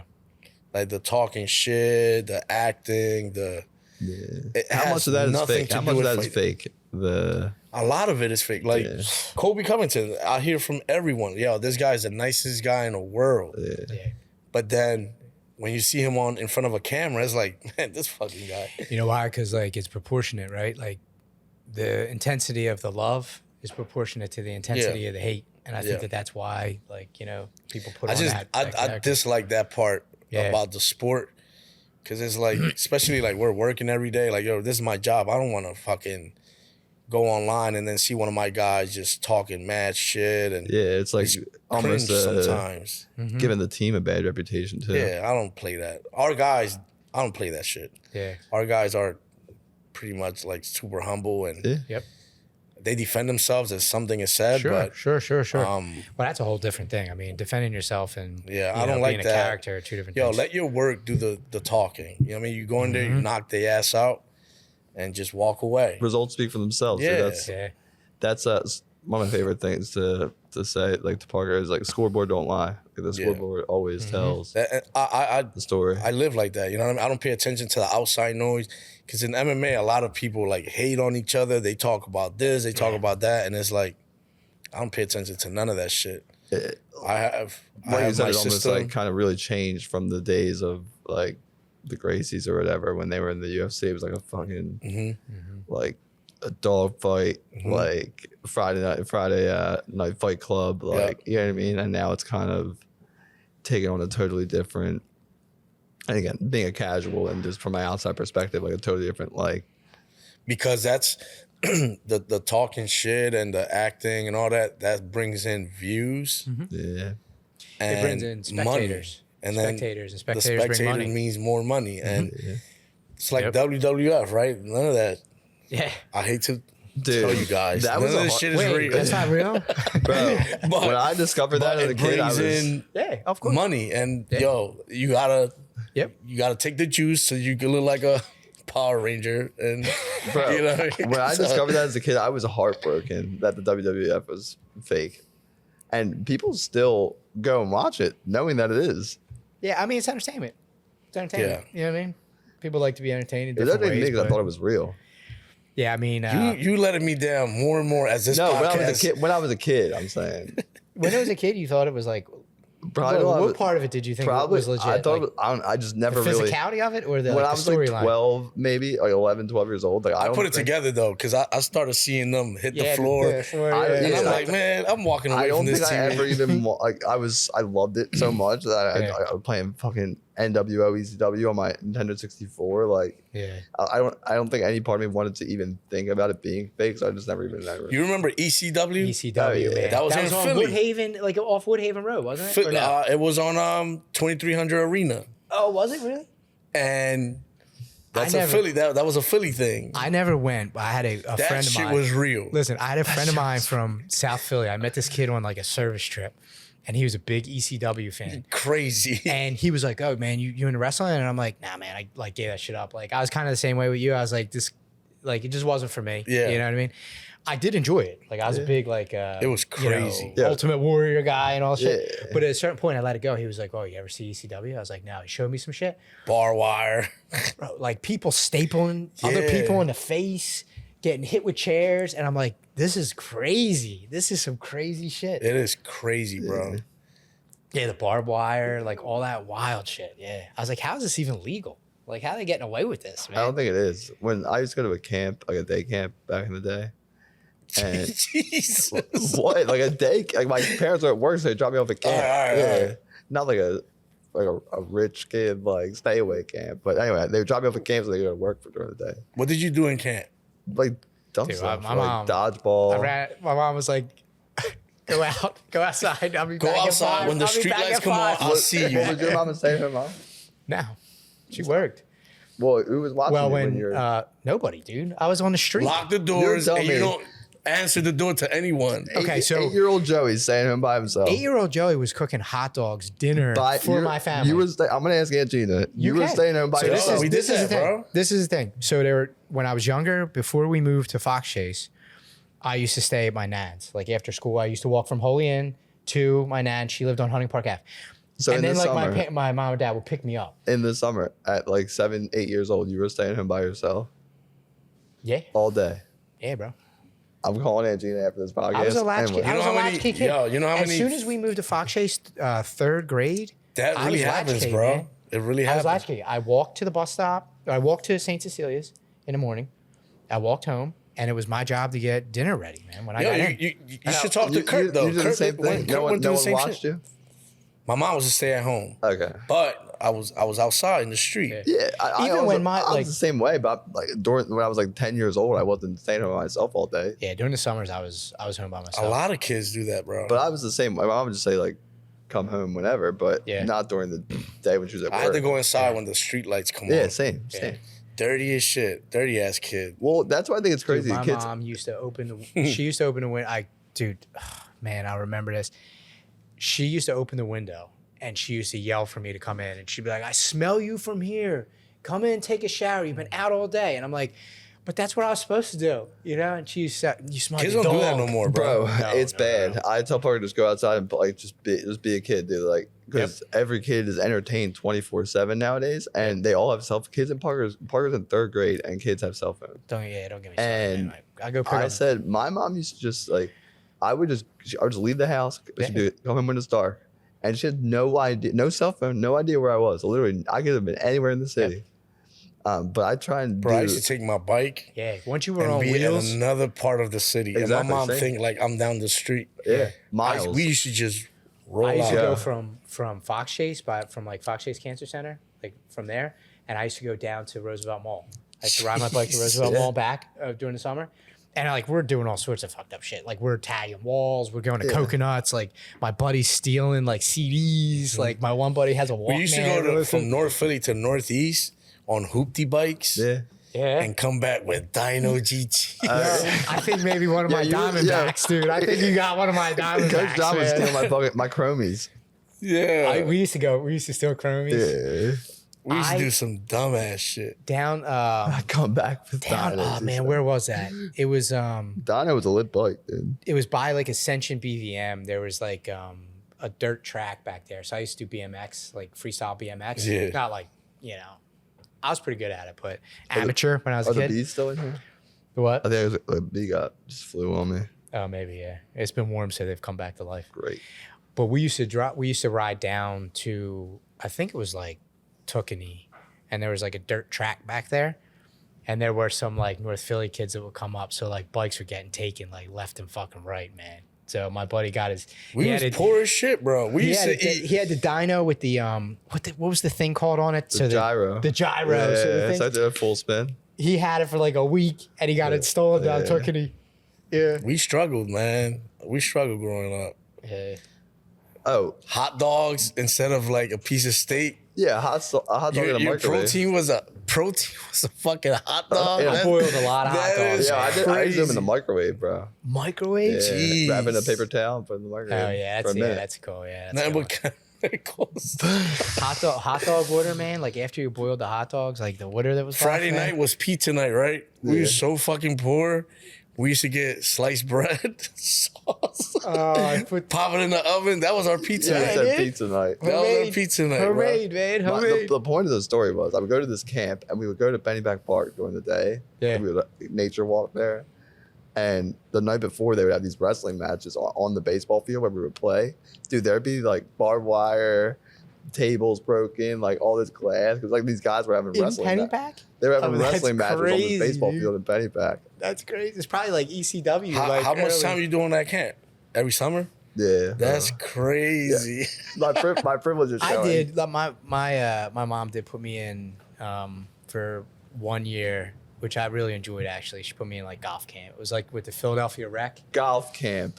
and we went to like the Burholm Yo, driving golf range. camps is rich ass shit. Yeah, that's some. Well, this that's was some through the privileged city. shit, This dude. was through the city, so I'm pretty sure it was almost free. It's some pale stuff. Some Kind of, yeah. So we went to like Burholm Golf, and we would like drive balls, and then we would go to like what was it, Walnut Lane, maybe, Yeah. like but in Yeah. like Roxborough, Yeah. and we could play on that for free. Yeah. So that was kind of cool, But that builds grit, yeah. you know?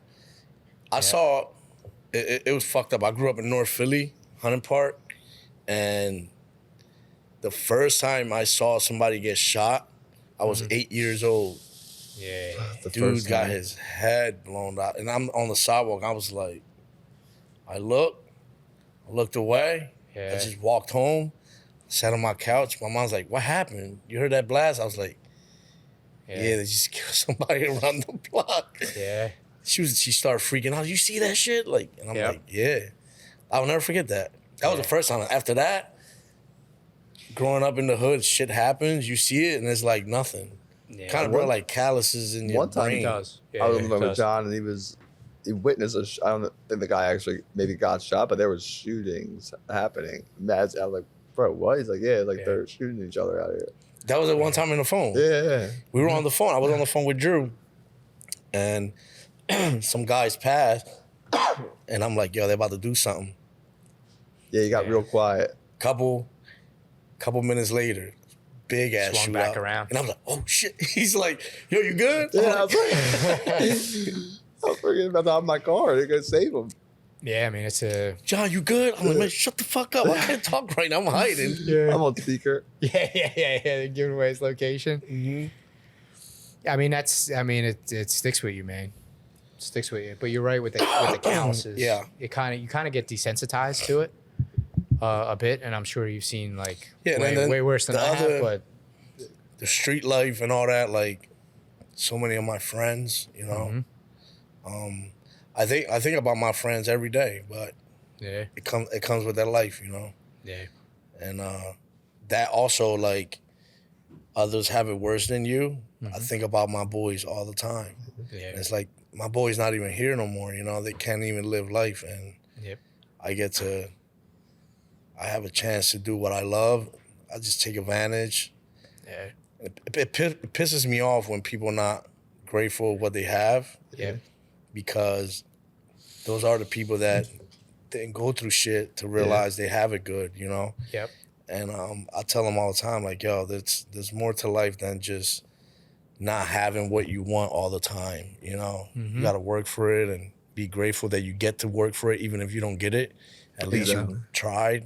Yeah, the opportunity to do Yeah. That so. could be a hard conversation too with the people that want to be champions or being either league, but being, like you said, grateful for where you are in the journey and the process while you're looking to achieve that goal. It's like, it's hard for us sometimes too to think about where we want to be business wise, but then like also be grateful for where we are. Yeah, of course, bro. Yeah.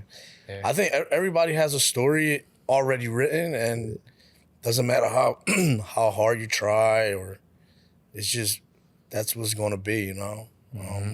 But at least you could lay your head on your pillow at night and tell yourself like, yo, I'm giving it my all. Yeah. There's not one person on this fucking earth that can say John doesn't go all in what he want to do. I go all in, Yeah. you know what I mean? And I'm comfortable with that, even if we don't get to where we need to, our goal, but at least we fucking worked our ass off for it, you know? Our goal being the individual fighters. Like, would you Yeah, say as far as the individual, team go, you kind of surpassed what you Oh, maybe. yeah. As a team, yeah. But remember, everyone has a goal, and it's And that becomes your goal. I'm part of Yeah. each individual goal, you know? So like, Yeah. I've seen the board of the fights in the room, but like they all become your individual goals essentially. So like when Brady becomes a world champion, that'll be a Saturday. Monday, I'll be right back to work. Yeah. Everyone, congratulations, thank you. Good, yo. I bet you start Sean, running. I Let's bet go. I bet you Sean is there too. Yeah. Yeah, Well, no, I mean, that's the thing. Like, let's keep doing the thing that brought us here. Because that's it. there's someone Because else. it's someone else. Yep. And I say this all my time, like all the time. Like everyone, a lot of clout is focused around the UFC guys, and that's cool because they earned it. But yo, I have next generation coming up. Yep. These guys, everyone is the same to me in my room. Yeah. Everyone. yeah. Everyone trains together. I've never separated the elite guys with the new guys. Some people Everyone do trains that. together. Everyone trains together. Because how the new guy's where he's gonna get his motivation from? If I keep him away from the elite guy, Yeah. you know? Yeah. And And that's you just might, what it you is. never know, you might pick up something like that. Like in jiu-jitsu, there's that black belt wisdom, you know what I mean? Like you got to roll with a black belt, and then they're like, "Oh, do this differently next time." Imagine doing jujitsu, and it's not saying that purple belts or whatever that just purple belts teaching the entire time, and you're like, your goal is purple.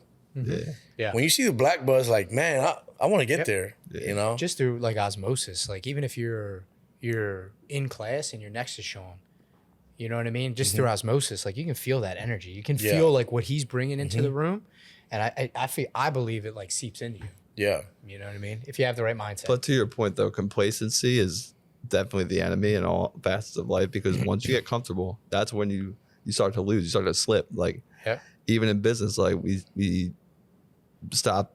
Had a big year. Yeah, we stopped had a watching big our year. back. We thought Yeah. we were like, oh, like we're just gonna fucking. Yeah, you relax for a second.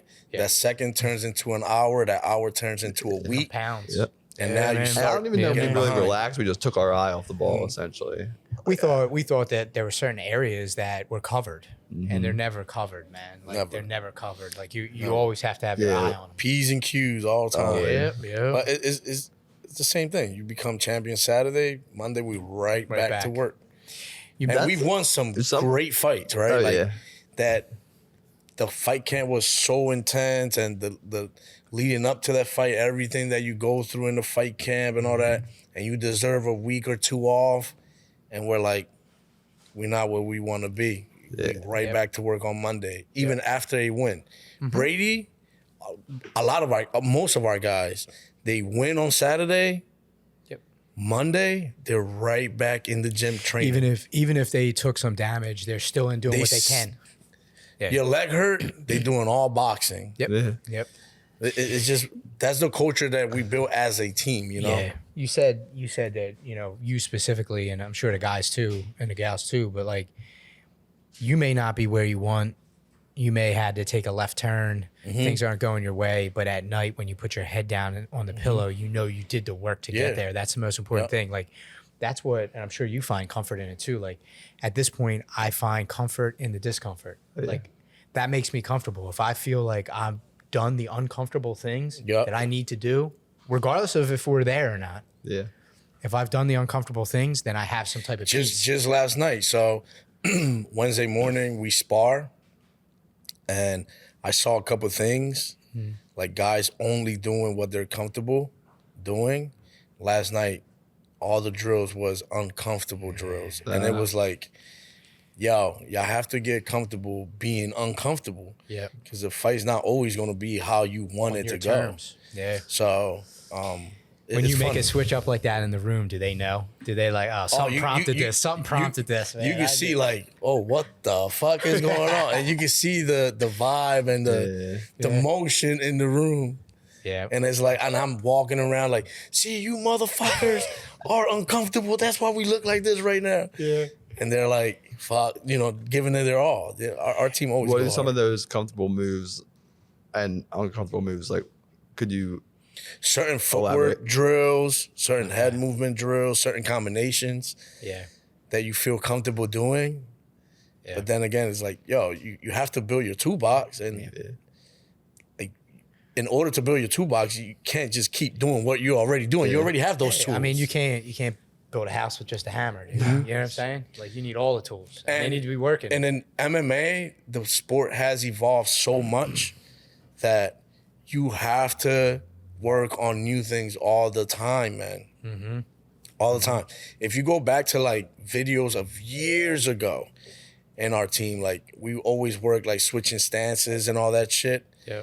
And they used to say, yo, this is weird. Like, I don't need to switch stances. They used to, my system was weird to people. And it's like, now we're like years ahead. Yeah. Our guys do this shit flawless, So, that's another aspect of your job, like being coach, is you have to also update your hardware all the time. Listen, the worst thing a coach can do is think their way is the only way. Yep. You know what I'm saying? That's the worst thing you could do as a coach. Yeah. Because this shit is evolving. I mean, dude, by the fucking minute, you know? You gotta grow with them. You know what I mean? Just as you're forcing them to grow, you gotta force yourself to grow. Yep. Yeah. Gotta study all the time and set your goals for the team and shit like that. So if you don't evolve, you sink. Yeah. So grow or die. Oh yeah. Grow or die. You see that in the clothing world. Yep. You know? You see that in the apparel world. Like, people that don't evolve. Yep. Oh yeah. Even the humongous companies, I'm not gonna say their names, but a lot of brands. Yeah, a lot of brands. If they kept it how they, it's not. Even a lot of people that we were coming up against when we were building our brand from like the ground up, a lot of those brands have fallen by the wayside and closed up shop because they just, we talked about before the show, like they didn't have it, right? They weren't. Our lives are solely dedicated to the work. You know what I mean? It's like work, family, jiu-jitsu. And you have to be connected to your customers and your community.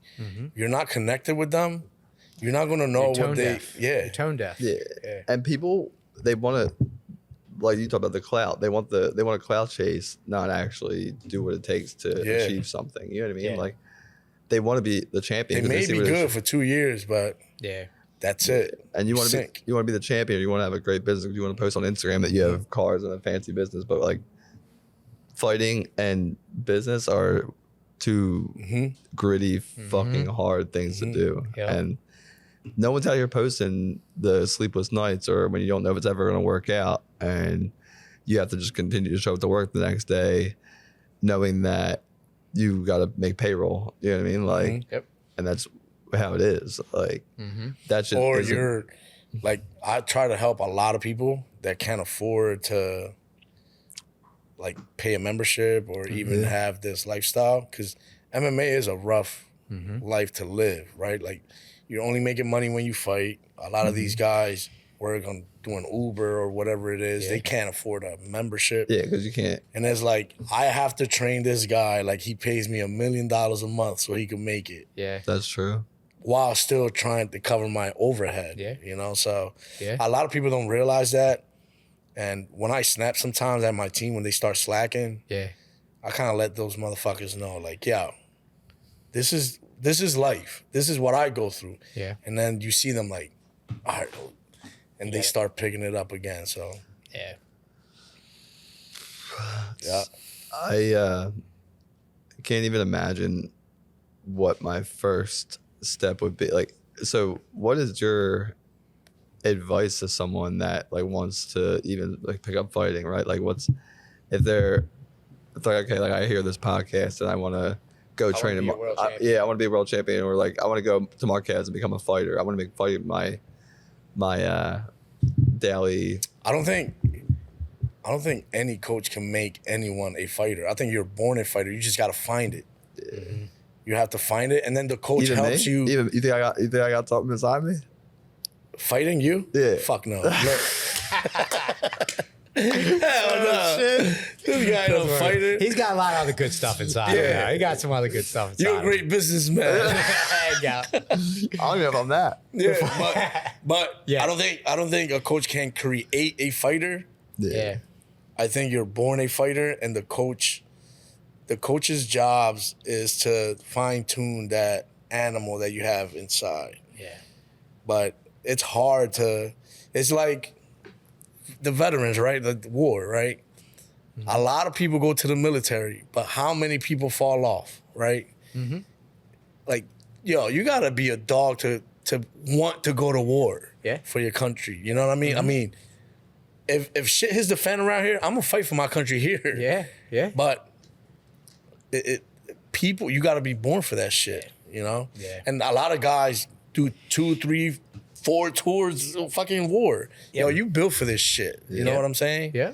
Yeah. So Yeah. it's just the drilling and the system and the military shape you into that controlled warrior. But Yeah.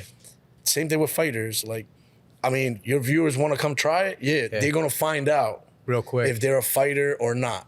Yeah. You know, when they get put through the drills. I'm not saying they're gonna get hit or anything like that, but just the dedication it takes for you to be a fighter. A lot of people break there. Like, damn, I got to do this shit every day when I'm sore, when I don't want to do it. And not just what they're doing in the room, but what they're doing outside the room. Because That's then a they're bigger like, part. I can't be dicking around. I got to get the sleep I need. Because I can't control that part. Yeah. I can control the room. Yeah. But I can't control what you do with your friends or, you know what I'm saying? Yep. So, like, a lot of people break there. Yep. It's crazy. I didn't realize until years ago when I talked to Sean one day. Oh, yeah. They fist fight every day. I thought there was like light sparring every day. Like, you really like, it was like kind of like touch gloves, like that kind of sparring. They're actually getting hit in the face on a daily basis. A guy Martinez, a friend of mine, he just fought, and he was telling me he got knocked out cold 4 times during his camp. It's crazy. You know Now, what I mean? a lot of times you have to have control because you want to beat your brains in. Yeah. And we do fight train every day, but not to the point that you're getting knocked out every day. You know what I'm saying? Yep. That might be. That comes with he being probably got knocked out doing sparring. Yeah. But he didn't get knocked out every day. You know what I'm saying? He probably took a couple days off, make sure he's good. Yeah. But you have to. You imagine being a soldier and training with Nerf guns. Yeah. And then When you out go of the to shit. war. That's actually a great analogy, dude. Yeah, it's very good. It's real, bro. I say this shit all the time.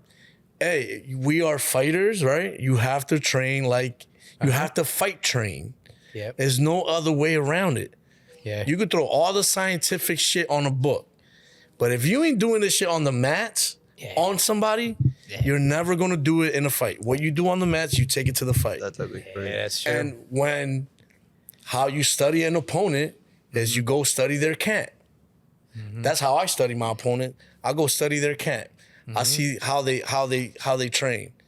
and I see exactly how they train is how they're gonna fight. You know then you know the product that's going to show up in the cage. Yeah. How do you get Makes access sense. to that kind of thing? That like, how do you? You That's guys, the thing, man. gotcha. Yeah. I got some CIA agents, Clandestine operations. Some espionage. but it's. I mean, it's social media, right? Yeah. They're posting. Everyone want to post Yeah, clout. that's a double-edged sword, right? Everyone want to post. double-edged You, sword. want to post your training, how hard you go. Let me watch that shit because I'm gonna You pick can- every mistake you have in your highlight reel video that you did for likes. Yeah.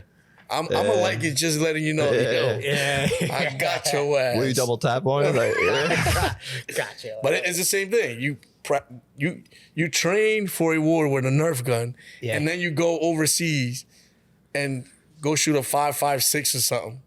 Yeah. Huh? You get what I'm No, I saying? get it, It's dude, like, yo, 1000%. you have to train realistically, you know? So For sure. that's how I see things. that's I read. If you read extreme ownership with Jocko, he talks about how they would put the people that were training through like real life, Yeah. like battle operations. Like it would be like they would be in a controlled environment, but like it was like the real deal. Yeah. That's why training is so chaotic, right? Because Yep. war ain't smooth. You out there getting screamed and bombs going off and all that. Innocence, like all sorts of stuff. Yeah. Yeah. Yeah. Same thing. That's so true. But you have to take that and view that as that's how you should live, you know, life. You want to get ready for anything that life is going to throw you crazy punches. And if you don't build that foundation from an early age, you're going to have a hard time. And I feel like that's the mental health going on right now. How many, like, I see so many people stressing out. It's fucking crazy. Yeah. It's sad. Yeah. Yeah. And it's because back in the day, like 50s, 60s, those people had built America, right? Those hard jobs and Yeah. those people created strong children. Now we come up, they gave us, we strong. So it's like, I want to take it easy because I don't want to be as hard on my kid as my mom was. Yep. Now you start building a soft little human. Yeah. And when they get a little bit older, it's fucked up. no And good. then that soft human creates another softer human. Yeah.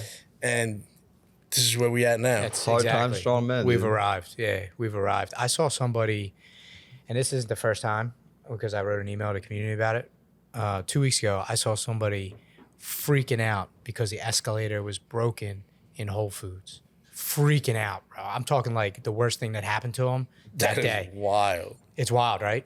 To the point where they're getting the, whoever manager, whoever's like on the floor at the store to like bitch about it and losing their shit. And I'm like, man, like we're in a really sad, really weird time as a society. Yeah. Man, really weird because like something really terrible, because that's how life works, is going to happen to that person and they are ill-equipped to handle it. I was Ill-equipped, man.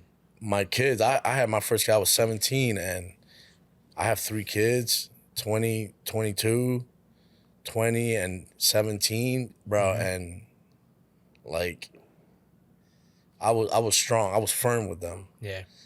because I didn't want them to be soft out here, bro. This world is like Dude, chew you up, man. reckless. Chew you up. And a lot of people, like, I remember people like, man, you kind of too strong on them. I'm not saying like violence. I'm just saying my rules were fucking, I was on my kids all the time, right? And people like, man, you too strict. I used to be like, I don't care. Yeah. Because I know how it is out here. And if I create weak people, they're going to get eaten by this world. And Yeah. I don't want that. And now they like, they're good. My daughter go to college. My son has a great job. Yeah. Super humble, and And do they're their good thing. kids too. Like having met them, like they're just like solid dudes. Like they're not. That's the thing. Like, But and you said like people stress too much just in general, like, and that people don't realize that stress is a choice, right? Like even like hard shit happens to me, Amanda, every day, and my wife and I, and like I just do like the Zeke motion, right? Like feet, like good, keep it coming, dude. Like any adversity that's sent my way, I will take it, I'll deal with it, and I'll overcome it, and that's how it's gonna be. And that's the problem is people get too afraid of hard things or like And people go in rabbit obstacles. holes too. Like, you have to counter negative thoughts with positive ones immediately. Yes, yes. I say that all the time. Like, yo, as soon as that one negative thought creeps in your head, yo, you got to counter that shit. I say if you think quit twice, you have, or if you think quit once, you have to think commit twice. Like you got to counter it right away and then hit it again. Yeah. That's got it. it's funny. Like you wouldn't think Coach John like dropped like super, like philosophical like quantum stuff, but like Dr. Joe Dispenza, he's like a quantum psychology guru essentially, but he talks like when a negative thought comes in, you say like change, and you send out another positive one to the universe to let the universe know that like you want good things. That's not going to be your reality. Yeah. So you didn't even know that, but you were. I'm a firm believer in that shit. When I want to find a parking spot, I'm driving. I'm going to get a parking spot. I'm going to get a parking spot. That is so funny. I don't want to get robbed. So funny you say that, Bro, man. we were at Strong, New York. Amanda and I were circling around, and I couldn't find a spot. I'm like, we're gonna find a spot. Like, good things always happen to us. We're gonna find a spot, right? And dude, we got a spot right by the front door. Yeah. I had over the summer, Everly had a softball game, and it was just me and her. And she wanted, like, we still have the ice cream man that comes around, and like I love that because that was like a big thing for me when I was a kid. But he was nowhere to be found. And I was like, here's a moment where I could potentially like teach her a lesson about like, you know, manifesting something. And I told her that. I was like, look, we're gonna find this ice cream man. And we just kept saying it. I said, you can control what happens in your surroundings with your mind. And we found that motherfucker. He was behind the art museum, but we found him. We say that about fighting all the time. Like fight night, it's like, yo, visualize, and during training, visualize your fight. Put yourself in every situation that you can encounter, but you winning it. Yeah. Visualize that. When it comes your way, you already, you've been there. You've been there 1,000 times in your head. Yeah, you've been there. And that's why I truly believe it's going to work out for Sean too, because in his mind, there's literally no other option. Like he is fucking locked in, dude. Like, I bet, like, who knows how long it'll take? Like you said, like it may not always be. Yeah, it's not gonna happen on your timeline. The path you want to go, it might, instead of looking like this, might look like this, but like he'll get there. His path been fucking like this. Progress ain't a straight line. His work ethic has gotten better.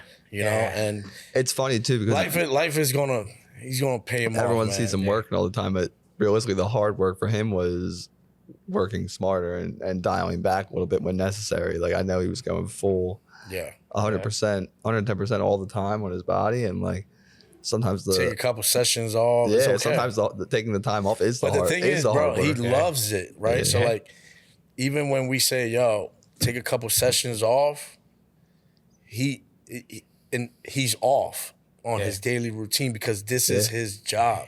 Yep. This is what he do. Yep. Yeah. Like, yo, Brady loves training.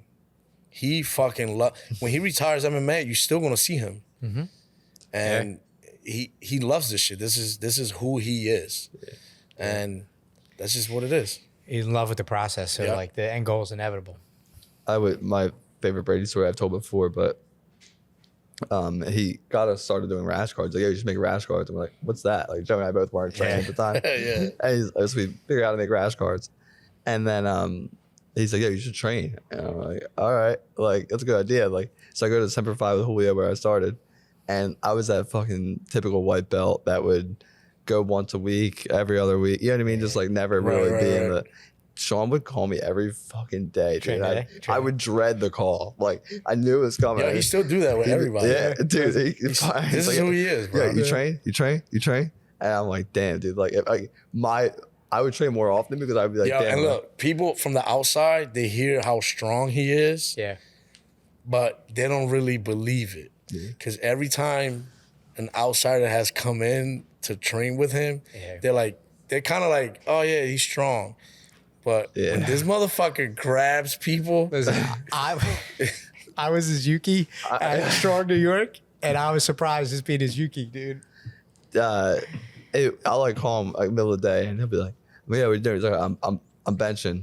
And I'm like, oh, like, what do you got on the bar? Like, just curious, right? He's like, I got like 385, just doing sets of 6. He respects and he loves his team so much, bro. Like, even like little shit, like, yo, like, Coach, is it cool if I go out to dinner? Bro, don't fucking call me. Go out. Like, but in his mind, he wants to make sure that's not going to get in the way of tomorrow. Yeah. When he got to do his job, you know? And this I heard you fucking do blows my mind. Like, I'm like, bro, get off my phone. I heard you do his nutrition programming. Is that true? The what? The nutrition programming for Sean. That's from you, right? That's the coach. Nah, listen, if I eat a salad, I break my diet. That's a full Marquez package. Yeah. You get nutrition as well. Yeah, right. Oh shit. He's a perfect example of what a fighter should be like. Yeah. I mean, it's And a father. He about to be a great father, man. Yeah.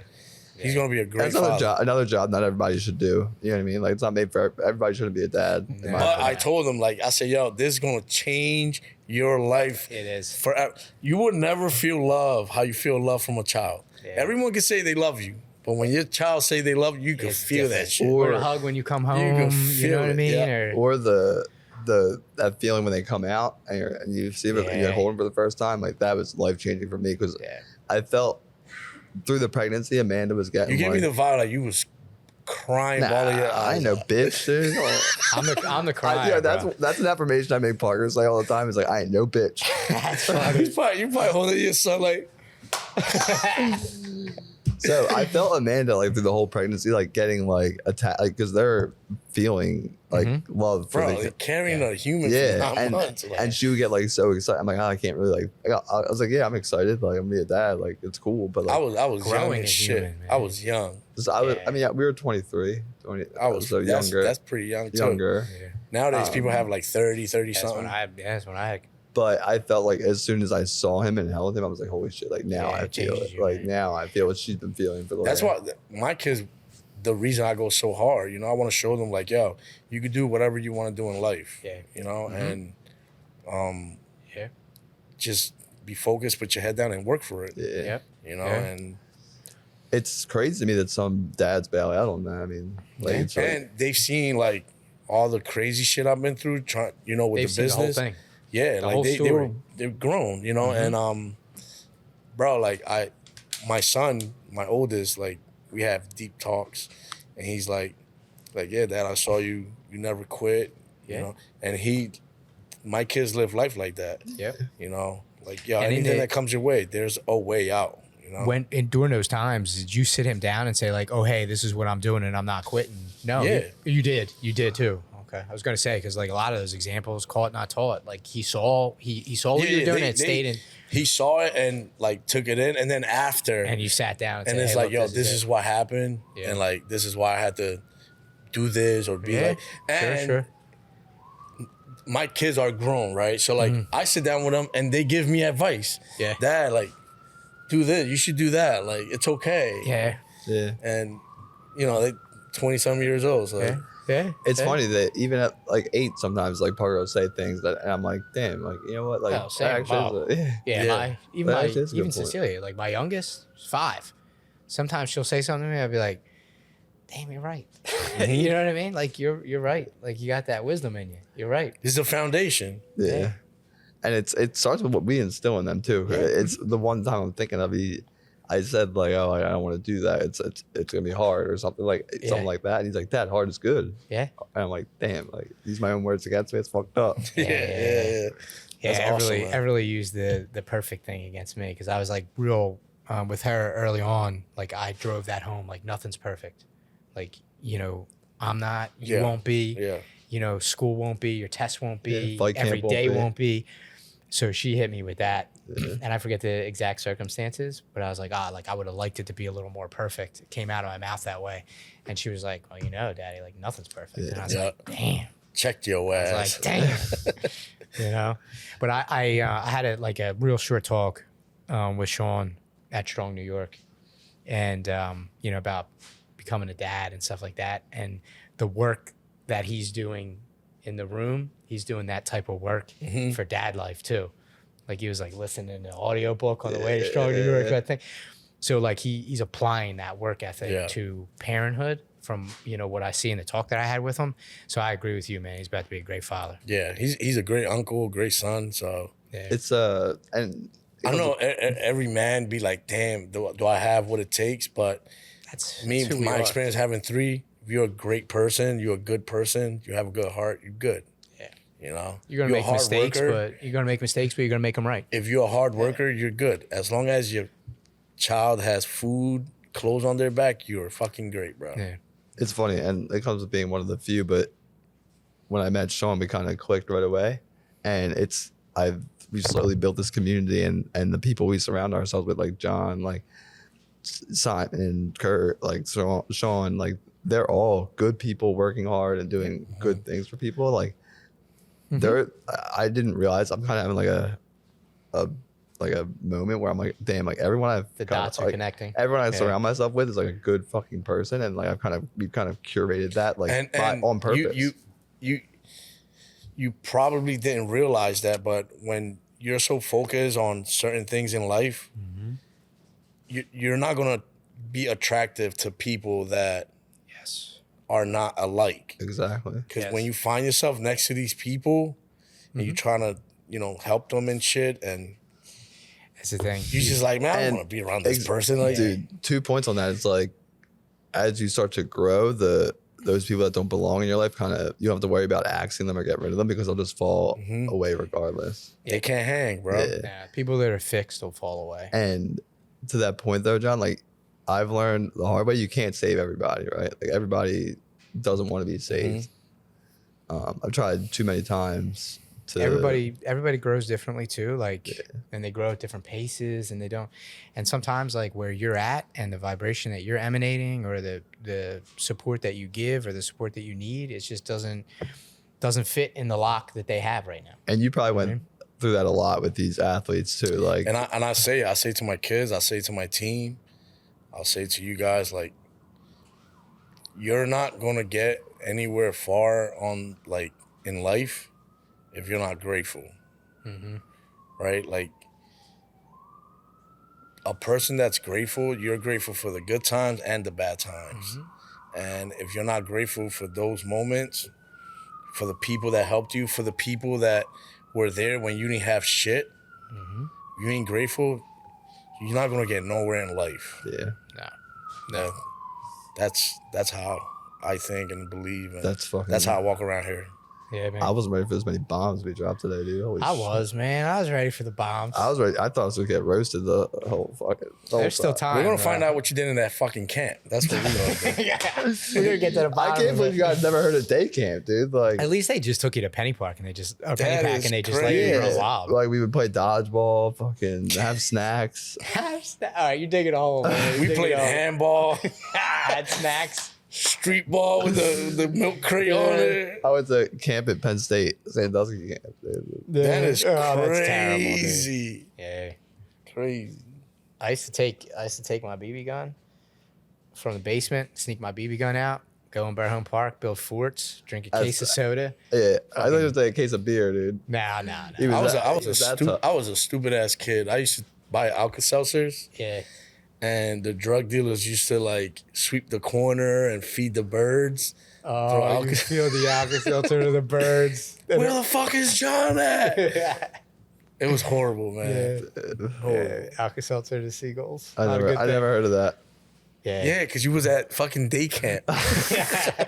You see the way he says he's like, take it. So this is like what it's like on the phone calls and the It's text. worse, dude. Well, I'm gonna hit the Friday.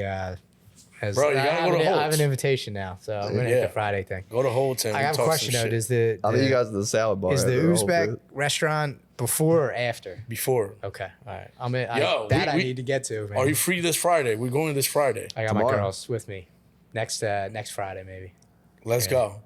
I'm We in. finish training like 11:30, 12 o'clock. Yep. We go straight there, and then we go right to the lounge. Is 2 minutes from I there. was talking to Kurt one day, and he was like, "Oh yeah, and at the restaurant with the guys or whatever," and he sent me like a photo of like the dish, like the signature dish that you guys were eating at the time. I don't know, and I was like, "Man, I gotta get Yo, there." it's amazing. Does, bro. I gotta get does there. someone own that like one of the? Yeah. Yeah. I gotta get there. That's another one of your guys that. Up and coming from what you guys talk about, Itzo, right? Like he's had like Georgian. Yeah. another one that's working his ass off. He has a bare knuckle fight coming up. Yeah. And I did pads with him the first time with no gloves. I'm not even going to He's say gonna it open somebody because up, I don't yeah. want the opponent to watch this. It won't be. He'll have to fight with him. Yeah. It's crazy, bro. Yeah. That's Crazy. a whole nother animal, Yeah. too. But these guys are humble as hell. You know, you go to the restaurant, everyone eats from the same plate. Yeah. When I first went there, I'm like, what the fuck is my plate at? They said, Coach, you eat the same. It's a big ass plate. Yeah, there's And you sit on symbolism the in that. table, and it's literally the meaning of breaking bread. Yeah, there's symbolism in that. And you have your own spoon, and you have your own little section in the plate, and you just eat. Oh, really? And they do not eat until the coaches eat. So like, I didn't realize I'm just sitting there. They're all just staring at me. Yeah. And they don't say a word. That's cool. Yeah. And I'm like, "What's up?" Like, "Coach, eat so we can eat." I'm like, "Oh, my bad. But That's cool. the culture is amazing, bro. It's super respectful people. That's another thing we, as a society, like kind of abandoned like traditions like that made societies and agree. cultures Yeah. like strong. You know what I mean? Like Yeah. there was a strong. their brotherhood is they're like how tight they are. They actually It's have bonds, man. bro, They it actually have is bonds. crazy. And a lot of times, and you can confirm this, but like they had like a strong, like the coach, like the strong father figure or a strong leader, and I know a lot of their fathers that Yeah. back home in villages, and they're like, "Yo, you his father in the United States." Like, Yeah, man. That's and it's a big responsibility, but I honor that shit. And the way they treat me, bro, I love it. I have to go to Uzbekistan next year. Yeah. They want me to do a seminar. They want me to fucking open gyms over there and stuff. oh yeah, that's what you're saying. So, That's but amazing, man. I have like people from the government. Hey, when you come and serve, government. Oh, that's crazy. what's up, dog? Yeah. What is dog? What's up? What is talk? It's What's crazy, up, but motherfucker? I love You're those suited, guys. you're They love suited them. for it, man. Yeah. You're suited for it. Yeah. You're suited for it. You got a lightning round? Yeah, for I got Coach two. John? I got. I asked one already, but Okay. I got two questions.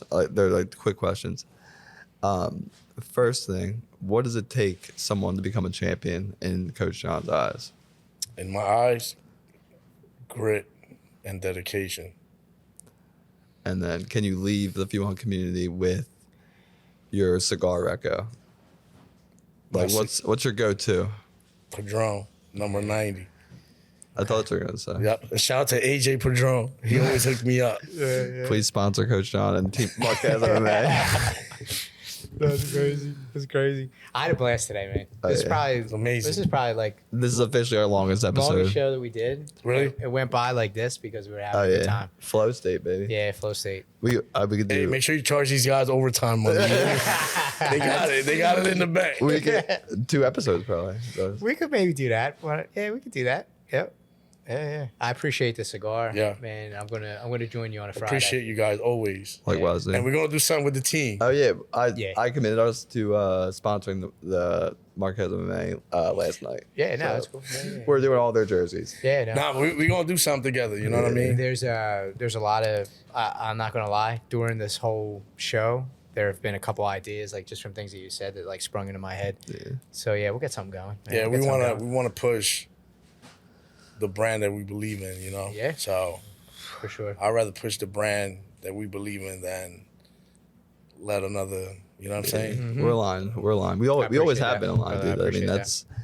it's crazy. Like we have been through a lot together on the same path in the past few years. So Yeah, for sure, man, for sure. We gotta do it again. Next time we do it at my gym. Yeah, Smoke some cigars. yeah. I'm in. Next time you gotta have a cigar, bro. Nah, I'll send you back to day camp. Let me. Yeah, you opened up something to There are so many people in my life that would love to have a cigar. I want to have a cigar with everybody. Your father-in-law smokes cigars. My father-in-law would maybe accept Jay? me. No, my father-in-law. I your agree. father-in-law, your I agree with him. Yeah. He should not accept it till you smoke a cigar. There's a little piece of him inside that like still doesn't accept me as a son. When you walk out that house, he'd be like, "Honey, you see this fucking guy Yo. here You smoke?" still not smoking a cigar? Oh my god! But between the way I smoke, I don't smoke my the way I eat. Like he's Yeah. like this. He You know what, man? You don't know what your lungs got Yeah. in you in the future. Maybe you got a couple exactly. I cigars. feel in like you. I may have. Yeah. All right, next time we do it in the gym. There you go. We do a little training session too. I already told, this guy's like, oh, come to a 10 a.m. session. And I see they posted that Kurt video. You see that? That's what they're gonna do to me. No, The bro. video where Udi fought Cade. But that's because Kurt They're asked like, for oh, it. come to 10 a.m. practice. It'll be fun. Yeah. And then I got them few on stocks coming. As long as you don't quit, bro, we're good. As long as you don't quit, that shit gonna skyrocket. Yeah, you That's know what- what happened? I'll get that mentality with the 5-day fast, and I'll just wake up like, what the fuck happened?